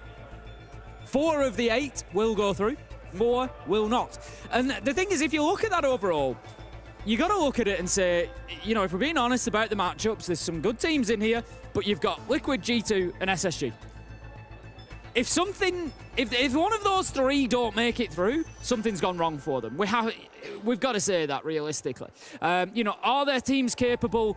That's not to talk down about the teams that are there. Are their teams capable of upsetting that? Yes, I think they absolutely are, 100%. You know, teams like Bleed, teams like GK, anybody that's made it to this tournament can upset. But we would expect Liquid, G2, and SSG on their day to be going through. So that then leaves us with one of the rest to make up that 4th spot, and it's going to be an absolute... Oh, it's going to be so good tomorrow. It's going to be also, wild. The way you've kind of highlighted it, it's like those 3 teams you've mentioned, who are, you know, big teams that we see all the time in international events. I think it just showcases how better the regions are getting, that those teams are having to come from phase 1. Because, like, Secret Look at ITB where we haven't are. been there. Beast Coast comes in. E1 comes in from Brazil. It's brilliant. I love it. Absolutely love it. It's fantastic. As I've always said, a rising tide raises all ships. I always say, your coach is going to say to you, win, or I'm going to get someone else who will, because there's always someone. And that's kind of what's happened to these 2 sides. They haven't been good enough, and then there's someone else who came up and took it from them. Here we go then. We're into round 3. Thank you for sticking with us through that short technical pause. We will get back into things now. We've got everybody locked and loaded, ready to go. It's going to be CCTV and Cash. Liquid so far have successfully defended Church and Arsenal. They have defended Gym and Bedroom, and they now head on to their 3rd choice site, CCTV and Cash, which, one way or another, whatever happens here, they will then likely head back down to Church and Arsenal for round 4. But I tell you what, a 3-0 sweep here for Liquid to kick things off on the defense is going to be a massive, massive start for them. Yeah, because then you do the full sweep, and then you have a chance to do it again, and then there's a 6-0 all of a sudden. So yeah, big round for G2. This is, I would say, a bomb site that should be favoured for the attack. Based off the bans, the fact that Azami's banned means that the garage rafters area should be no problem whatsoever. We know that absolute carnage that can happen in that rafters, of course, but with the Azami, it just gives that defender up there a little bit more of time to breathe, for example. But look, we've got the Capitao in, should make light work of that. So if G2 can't even clear away the catwalk, then I worry massively, Tim. Yeah, just a lot of attention being paid towards that mirror window at the minute, and just make sure, there you go, ace charges. What are you doing? That's a big problem. Alamau throws the first, doesn't recognise that the electricity is there before throwing the second, and that leaves G2 with a big problem now, and that big problem is a small breach. Got it open, which is, I suppose, better than not having it open, but like you mentioned, yeah, it's just... you'd want to have more of it open, and they've still got Virtue on the Thermite. Yeah. But it just removes a little bit of flexibility because you might want to open lower garage. It looks like they do have a line of sight from there. They've got the Maverick. Yeah. But they've also then, do you open a bit of construction side? They've now only got one exothermic to be able to do that. It just starts creating a few problems for you potentially. I think they'll be all right with it. But now, there we go. Exothermic going on lower garage is now going to leave construction not getting open. Well, I mean, a lot of Liquid have actually extended in towards construction, in towards bedrooms, so it probably wasn't an area they were going to get into anyway, even if they did open up that wall. But look, if you're bringing in the Capitao, you know you don't have an Azami to deal with, it will be garage. That should be your go-to. It should be so easy to take. Maya has challenged onto the breach, and he has been eliminated, so already Liquid giving away a kill. It really shouldn't happen. Another swing comes in, but Alamau luckily is at the door to stop that from happening. Uno did get down in the process, but as long as they can cover, it should be fine. Never mind what has happened to G2.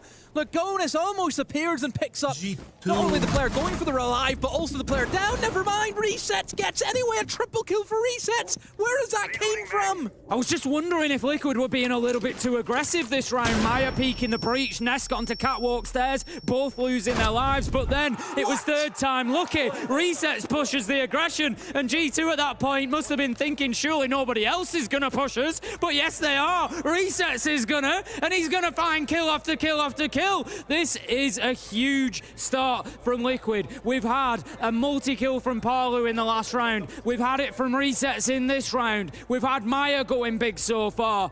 They are all contributing, and that makes Liquid look super scary. I cannot overvalue how much the mental warfare for a game like this is. G2 are a side that we know can lose the head in an instant. We can see it. I'll know straight away by looking at the players if it's gone, because I've seen it time and time and time and time again.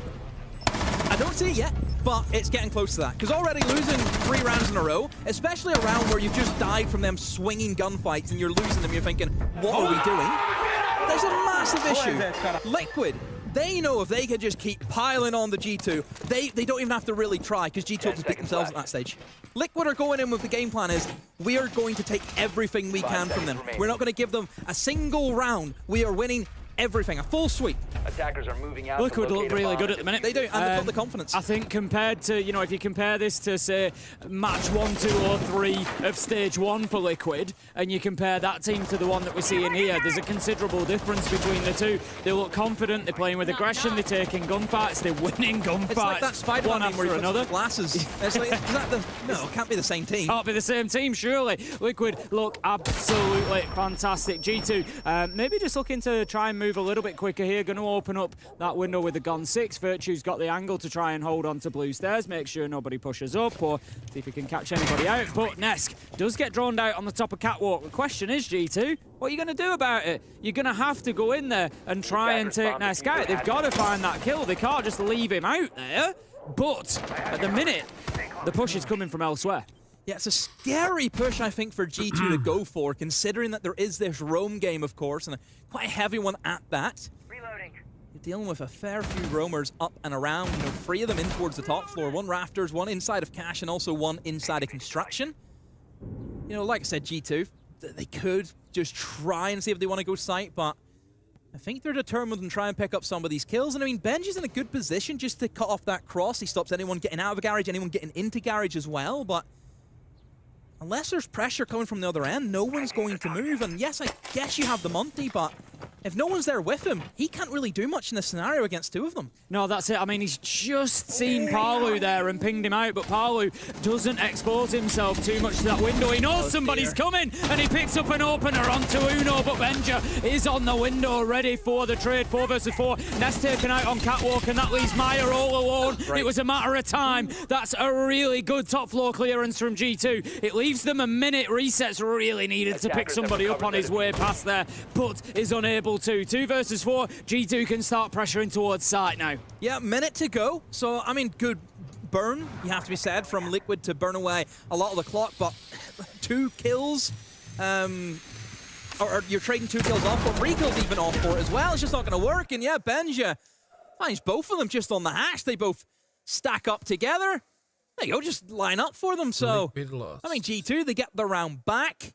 That was much better from G2. It was much better. Look, they see you have two options. Do you hit the site quick, or do you actually try and challenge the roamers? They went for the roam challenge.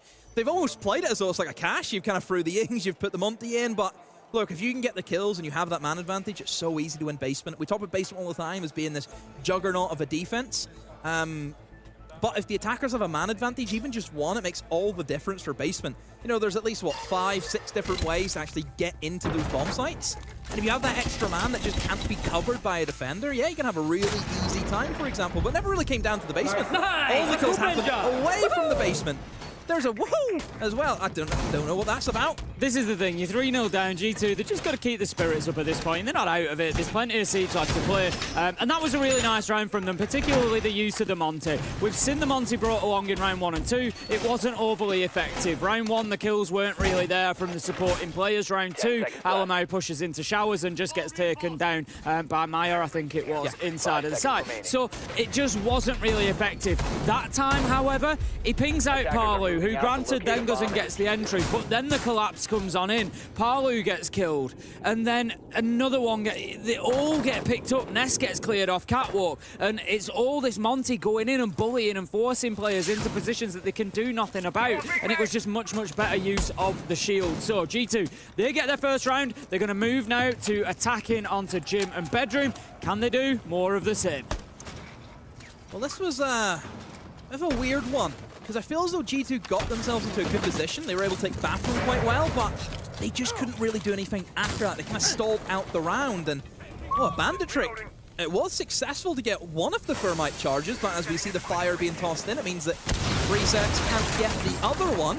But again, still gets one thermite charge. Maybe means that you can't get construction open now unless you want to try and get the aces over, and might be able to have better luck with that. I'm not entirely sure, but look, it's going to be the mirror window. It's going to be a bit of an issue, but I suppose Monty can just walk in and hit it. You know, he's a fairly safe play, I would say, to go for. Yeah, I think that's going to be the next step for G2, is they definitely need to be dealing with that window, whether it's a bit of smoke cover, you know, like you say, whether it's walking in and hitting it, a combination of the two. They need to prevent Resets from playing in this position, because he's got his lineup ready. He's just waiting for a little bit of movement on that breach, and it's going to go out. You know, we saw this done by BDS absolutely beautifully. I think it was Breede picked up a triple as it went out. There you go. Easy as that. Resets with a big double on the Nitro. Uno manages to pick up the kill, but it doesn't matter. The damage is done as Ness manages to pick up Doki. 4 versus 2, 3 versus 2 though, as Uno continues to fight back. Still a lot of work to be done for G2 here, Demo. Oh, Virtue away from Uno. He's over and towards Cash right now, trying to fight his way through that hold that Paulo was trying to put up, but Paulo's actually left him, and now it allows Virtue just to walk in. Oh, barely missing out on the C4, but no, his teammate goes down on the window. Virtue pop flash in, flashes himself, doesn't get the kill. No diffuser in hand, a minute to go. It's going to be very difficult for him. All Liquid need to do is fall back, play off the Valkyrie cameras that they have. Should be no issues for a veteran team like Liquid. Yeah, I mean, Liquid have got so much experience, like you say. They know exactly how to win this situation. They're not going to overpeak this. There you go. Palu holding a power position from underneath, manages to pick up the kill through those floorboards, and that's going to be Liquid taking another round. 4-1 on the defense now. What a start for the Brazilian team. Big C4. That's what it comes down to. Huge. You know, it was huge. Lined up and away it goes, and I don't know how he's killed Alamau as well in the mix of that. No plan to deal with the mirror window. That was the problem. Honestly, I don't know why he's just not walking in and hitting it. Because there's nothing that's going to actually stop you in that position. No one from main stairs can kill you because someone else can just hold you. If you move quick enough, the Nitro can't get to you. It takes 1 second to walk in and punch it. Yeah. You'll be so safe. You will be fine. Maybe fearing that somebody could be from gym, stick a guy in the window. There's so many different ways you can deal with that. Great play from Resets up, we've got to say. Absolutely beautiful Nitro over the top. I was saying just at the same time we saw it from BDS in stage 1. It was Breede, I think, actually hit a triple. He went one better. But yeah, it's not competition, Tim. I mean, it literally is. But yeah, same place, same C4. Everybody knows about it. And G2 just didn't have the answer to it there. Liquid then managing to get themselves 4-1 and looking good.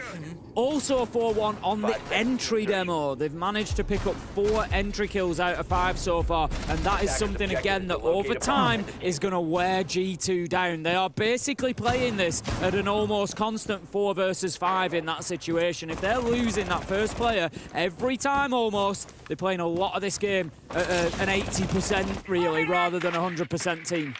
Well, they need this next attack. G2 need to win this, or I don't see a world where the 5-1 half is going to work out well for them. We've got to remember it's Liquid's map. It is Liquid's map. But that should never be a thing of why you lose a map. For Clubhouse, it shouldn't, but... I think for both of these sides, where their map pools are so wide, they should be happy on every map. It's just not all because they've picked it. You know, I think both teams will be very happy with the selection of maps that we have here. Oh, I'm just trying to help G2 out here, Dem. I'm doing my best. We don't do that here. I'm doing my best. Don't do that here. Here we go then. G2 have taken good control here quite quickly. They're going to start getting those hatches open. They're attacking onto Church and Arsenal. Liquid deciding to go down there, try again. They've not committed to the roam game this time like they did last time, Demo. Wise decision. Wise decision. I think G2 went through that like a hot knife through butter, to be honest. So, yeah, I think it's a good choice to just get back to what worked last time, turtle up downstairs, and just try and create as many problems on the way as you can for G2. The only issue I would have with G2 is maybe they don't have the kind of impact operators like the Cap Tower Ying to help them with the blue take, and blue, in my opinion, is the position you need to control from both a defender and attacker perspective. It just opens up both sides massively. So I think trying to get in towards blue as an attacker is going to be quite difficult without the use of the Cap Tower or the Ying. But it's like we've often said, this is about attacking from multiple angles. If you attack Church and Arsenal from just main stairs, or just dirt tunnel, or just blue, all that happens is all the defenders just line their guns up in one direction. What you need is them spinning on their heels. You need them to feel pressure from blue, pressure from dirt, pressure from main stairs, all at the same time. That's how you break this site down, or at least 2 out of the 3. And that's what G2 need to consider over the next minute. I mean, Triple Wall looks pretty free to get opened up here. You know, no Bandit at the moment. It's currently Bandit tricking it. I mean, I don't know if they've even... No, they haven't even actually managed to get any of the Bandits off. Oh, never mind. The middle one was left open, and that will allow them to get in there. But oh, what a swing from Resets. Eliminates Alama, but Doki walks down highway and finds 2. Maya close in the wall has found another. And G2 are crumbling at the seams here, Tim. They didn't clear Nesk out of blue, and they've paid the price for it as he picks up an important kill. Uno, he's going to drop that smoke. It's a little bit of a bait, I think. Just try and pull these Liquid players in, but they're not going to be caught out by that. Nesk has a little peek around the blue door, picks up his final man. A double from blue, and a lack of control in that area from G2 has cost them the round. Liquid, 5-1. All about blue. That's what it always comes down to on a basement defense. Who has more of an impact from that blue position, and this time it was Liquid. You're able to cover off that Church with ease. You can then just... Also, it's a great position to just fall back into and give yourself a bit of breathing space as well, so... Yeah, I just think Nesk all comes down to him. He wins that engagement. Like, even, for example, they've gotten into Generator, but he fell back into Oil Pit to give himself more of a breathing space, and then he can go for the retake. You know, I thought that was beautifully played by Nesk. I think another important factor here today is a few of the gunfights that Nesk and Palu have won. They feel really sharp. They're hitting snappy shots, and we're seeing them pick up kills pretty easily at times. And that's always a dangerous thing if you're anybody else thinking about playing Liquid. You know, as I've said, we've had tournaments where they maybe haven't had as much impact as they always have done historically. And don't get me wrong, I know I'm not fit to clean Nesk and Palu's mouse, let alone talk about, you know, their ability to get... They are absolutely phenomenal players. But their impact... Stage, I wouldn't have said that. I would say maybe they would clean your mouse, but... Who knows? You know, but realistically, their impact, I think, has been a little bit lower over the last year or so, you know, so than maybe we've seen it in the past. Getting old, Tim. If they turn up and are hitting shots and are looking crisp and sharp like they are and feeling their game, boy oh boy, the Liquid become a mouthwatering prospect. We have to talk about G2. Losing 5 attacks on Clubhouse should not be happening. I think a lot of the rounds came down to mistiming, which, again, for a side like G2, where they have been together for a good period of time now, what must be just over 6 months since we've seen Uno get involved with the side, maybe even longer than that as well. It would have been what, August he came in? You know, so it's been a good period of time this team has been together, and to see them still have issues with something we would call, oh, that happens during the first 3 months, it is a bit of a worry. G2, they've now kicked things off with a roam game, and Benja, good night Resets. Finds him for the stock wall. He was in towards full table, just having a quick game. Oh my word, Benja.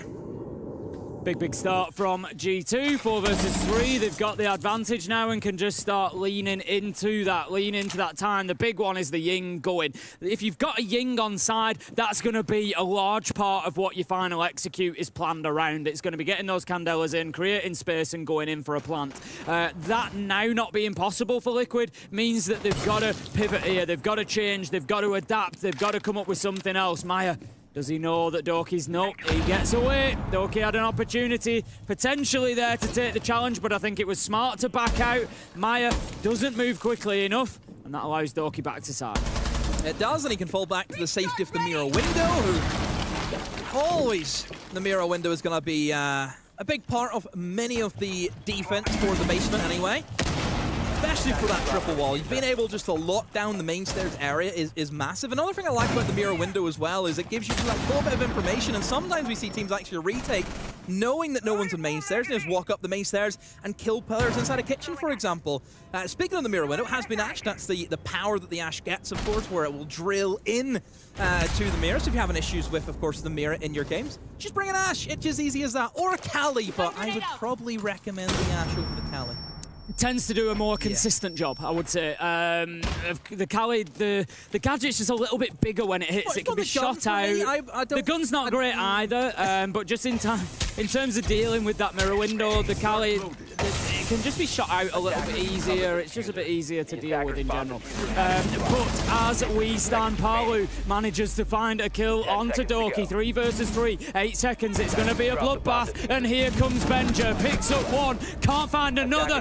The kills are coming in, and they're going to Maya and Lagonis. Maya, he's going to have to stick this plant. The clock is ticking down. It's down to 0. There's nothing left. Out goes the nitro from Uno. It misses its mark, and now Liquid have got a major advantage. Demo Uno, he takes a spray through the wall, not going to find his man. Going to be full white flashed. It just wastes another 5 seconds. Liquid, they're just playing for time. Uno, the 1v2. See if he can win the first defense, but no, gets caught out by Maya. Swinging around the third box, repositions extremely well to take out Uno. How Liquid win that is beyond me. I could probably take a punt. G2, what was Virtue doing just underneath the hatch? Benj is deep in armor, which was a good position considering there was no vertical presence whatsoever from Liquid. Benj is in a fine position, he gets his kill. But why is Virtue just, like, prone in the middle of the bomb site? We'll probably see here in the replay where exactly he was. Doesn't look as though we do, but yeah, he's just underneath the hatch, and I'm like, but Benja has the hatch covered, so why would he not be on AKs, for example? Isn't that the position he should be in? Really should be, ultimately. Yeah, mistakes have been made from G2 there, and Liquid have capitalised, and this Liquid team, they look like they are going to capitalise on every single mistake, and that puts G2 into a really difficult spot here, Demo. There's no breathing room for them. There's absolutely, no opportunity for them to really claw back anything when mistakes are made, because Liquid are just there, ready and waiting, and absolutely decimating them. Resets is having a great game so far. Maya as well, and as an entire roster, Liquid are delivering in almost every aspect. It's the team performance, isn't it? Benja is the only one right now who's showing up. Benja actually had one of the worst performing stages that he had in EUL. He was the lowest rated player on his side.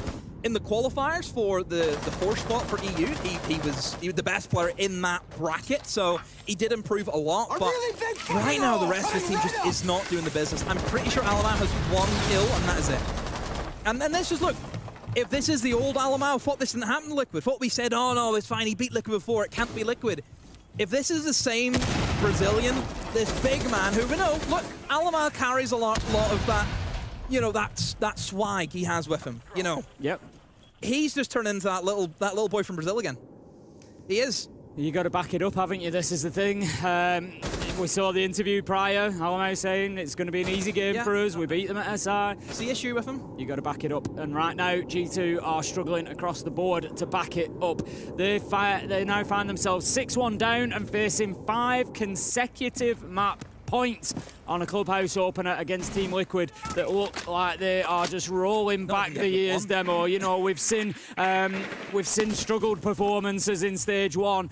SI, of course, you know, dropping out before they would have liked, I'm sure, and just difficulty over the last 12 months, 2 years to really find that top class form that we know they are capable of. But right now, they look phenomenal. Ness goes in, manages to pick up Virtue, and you just know Liquid are feeling the opportunity, but G2, they stand tall, Demo. They managed to find a killer piece. Uno, Benja, Alamo, just really racking them up there, leaving Nesk on his own, but he finds a double! He catches them, sat next to each other, and all of a sudden, Demo, with a minute left, you look at this, and you think if there's anybody in the world, surely Nesk is one of those players. Still going to be tricky though, Tim. I think G2 in good positions where they can support one another. Alamal repositioned into a spot I thought he was going to get a kill from, but he misses the shot. And now Nesk with 5 HP for the ace, for the clutch, for the map win. Benja, can he do it? Can Benja stop him? The problem that Neska's got is that he doesn't have diffuser in hand. He has no option but to try and take this gunfight. He's playing into a mirror window. This should be easy for Benja. He knows where he's going. He peeks around the corner. It was so close for Nesk. So close to hitting that clutch, to hitting that ace. But Benja, he played it smart. He used the utility he had to hand, and he made sure that Nesk could not cross over to the other side of construction. Well played from Benja to close that one out. Way closer than it should have been for G2.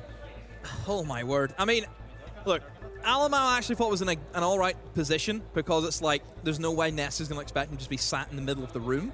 But I think he just missed the shots. But realistically, Alamo should just be sitting with Benja, playing the cross, playing the trade, playing the 1v2, but he just didn't do that. But look, from G2's perspective, they get around win on the defense, on the board now. It looked as though that actual attack from Liquid, you were trying to use the Ying, trying to use the cap down the smokes to Ying out a player who could be inside of Logi. It was the Warden, so you're going to have little effect.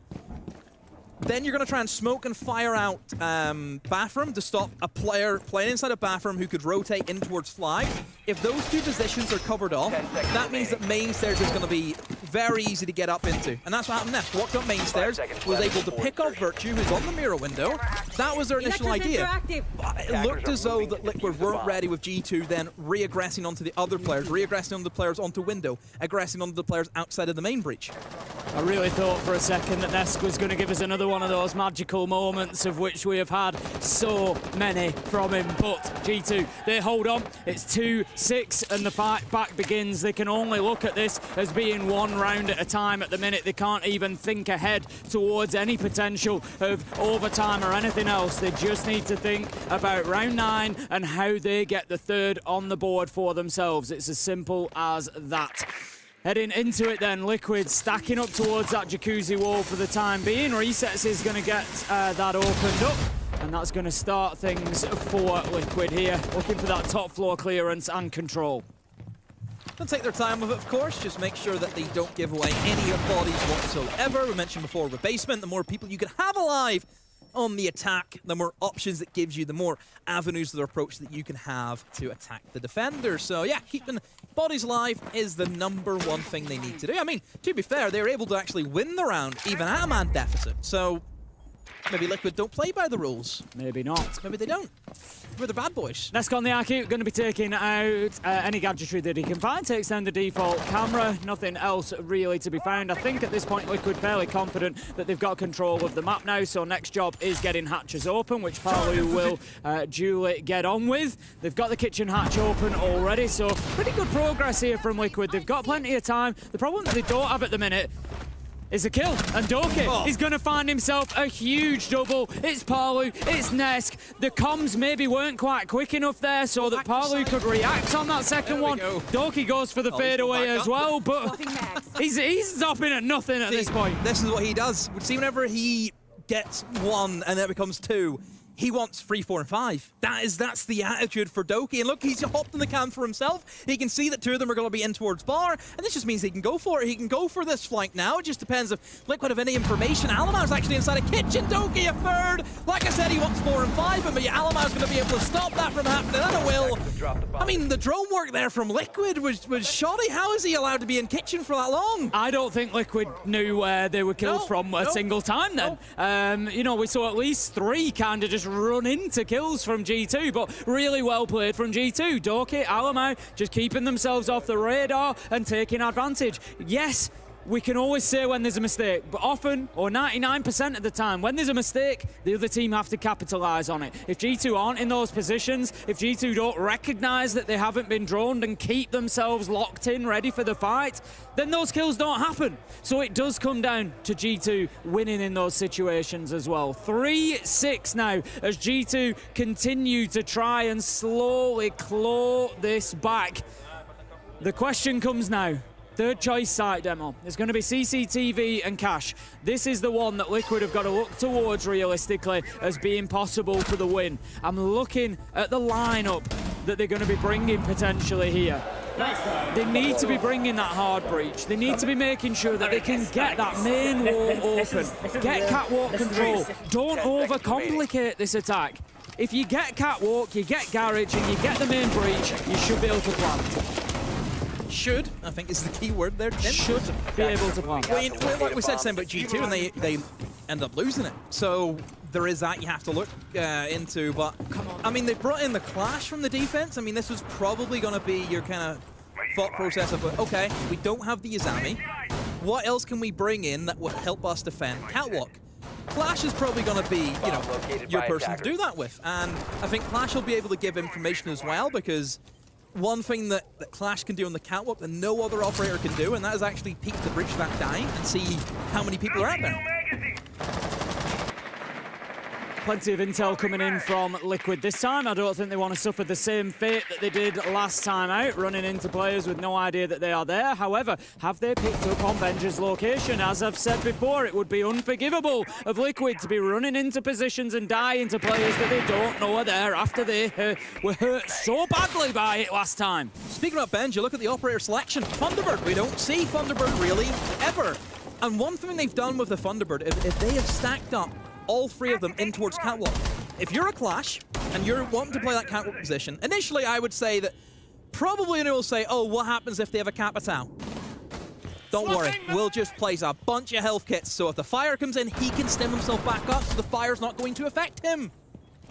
This is it. You often see it with Doc, is the usual one, and Doc will just stim himself through the fire. That's it. It's a little bit of a different situation. This gives G2 a little bit more flexibility. We can see Uno moving around there, looking to get up to the window. They're trying to recognize where the push is coming from, and from Liquid's side, it's all coming in towards construction. With that clash, they don't want to play into garage. They don't want to play towards taking catwalk. But the question is, can they then create a situation where they've got an opportunity for a plant here? It's going to be very difficult. Clash is actually a lot better with defending the construction side of things, because it's just one way she has to look, whereas Catwalk, it could be a lot of different angles you have to worry about. So I think this is actually really good for G2. Liquid almost, I would say, have made the wrong choice. I think they should have went Catwalk. I think they should have challenged in towards that clash. They will have an easier time with it, but just look at the long angles, you know, that G2 can set up as well. And they have a Maestro who can even be used as some form of denial. You know, that laser, it does start to stack up a lot of the time. Doki's been able to get a bandit trick, and that should just kill it. That should kill the round dead, Tim. 30 seconds left. That is absolutely huge from Doki. You see him just scurrying to get there in time.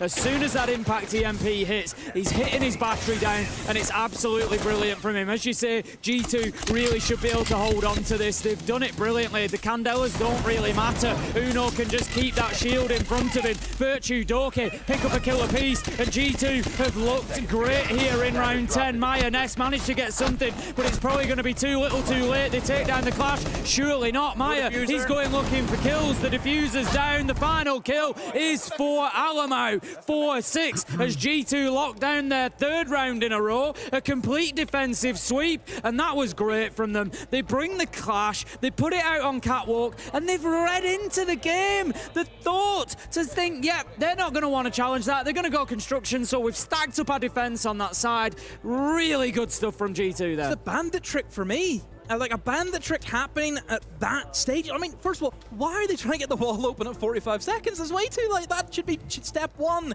Same way we mentioned about Chalet in our last series. Well, it's just showing indecision. I think it's just showing indecision there.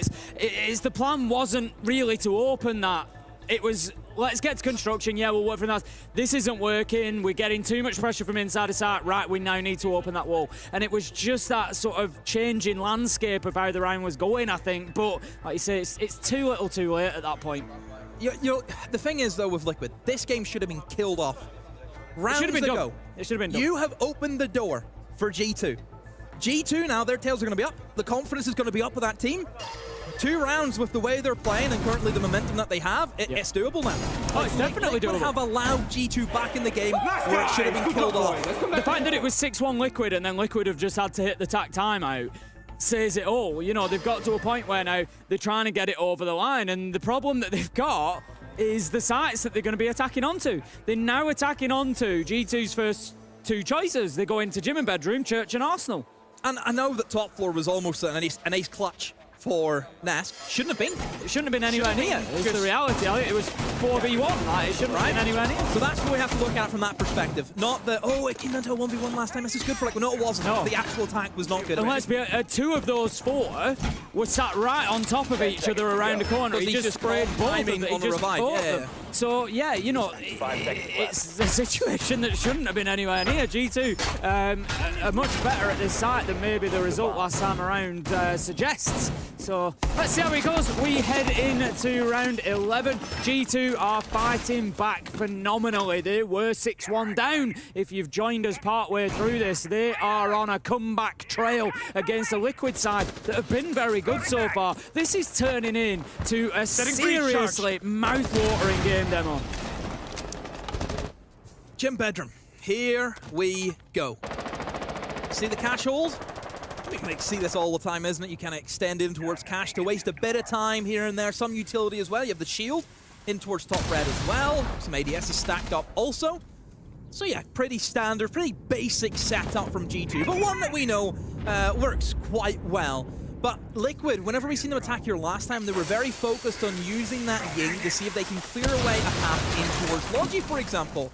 Which, whenever you're usually against the ward inside Logi, it doesn't work out that well, but it does create some form of distraction. I mean, main stairs was a bit of a weak point for G2, but they weren't really holding. So maybe that's why they're bringing in Ella, for example. Alamo just can't quite catch the sleeve of Nesk there to know that he's on the rappel. He must have seen him though. Manages to pick up the kill. Whether Nest moved or not, I'm not sure, but that was the opener. Resets manages to pick up Benja in a trade, but once again, G2 have got themselves a good advantage in the early round. 4 versus 3.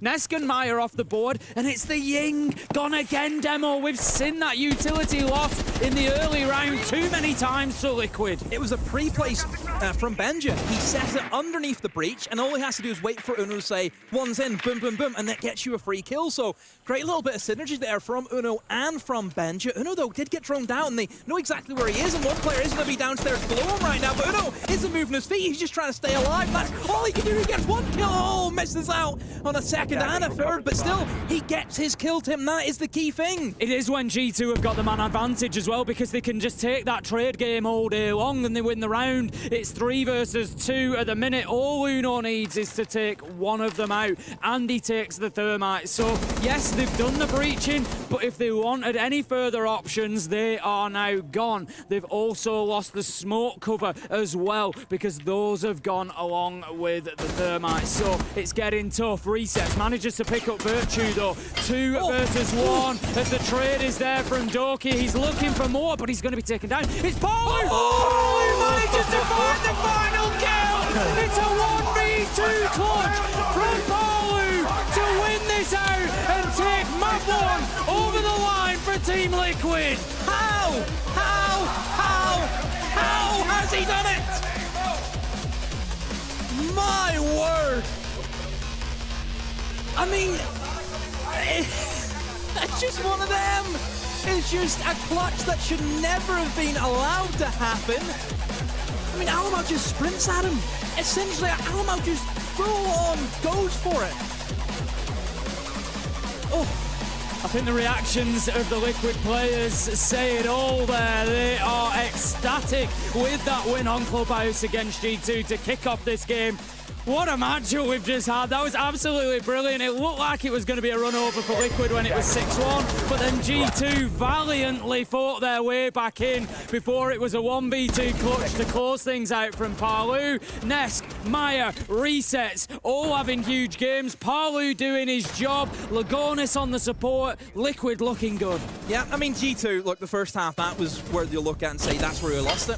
Whenever you go 5-1 down, it means you only have a very minute amount of opportunities to make mistakes. You know, that's what it comes down to. You make that mistake. They made that mistake. They allowed Liquid to get back into a round where they had that numbers advantage. They had everything going for them. It comes down to a 1v1 that Alamau should be winning based on the HP, just from the HP alone. So it's one of them. And yeah, look at the stats. Look at that. 10-11, 10-9. So much contribution from all of the Liquid players across the board there. Absolutely huge stuff. And you've got Lagonis sat in the back line, IGL in it all. Absolutely brilliant stuff. G2, they had some performances in there. Benja Dorky really went big at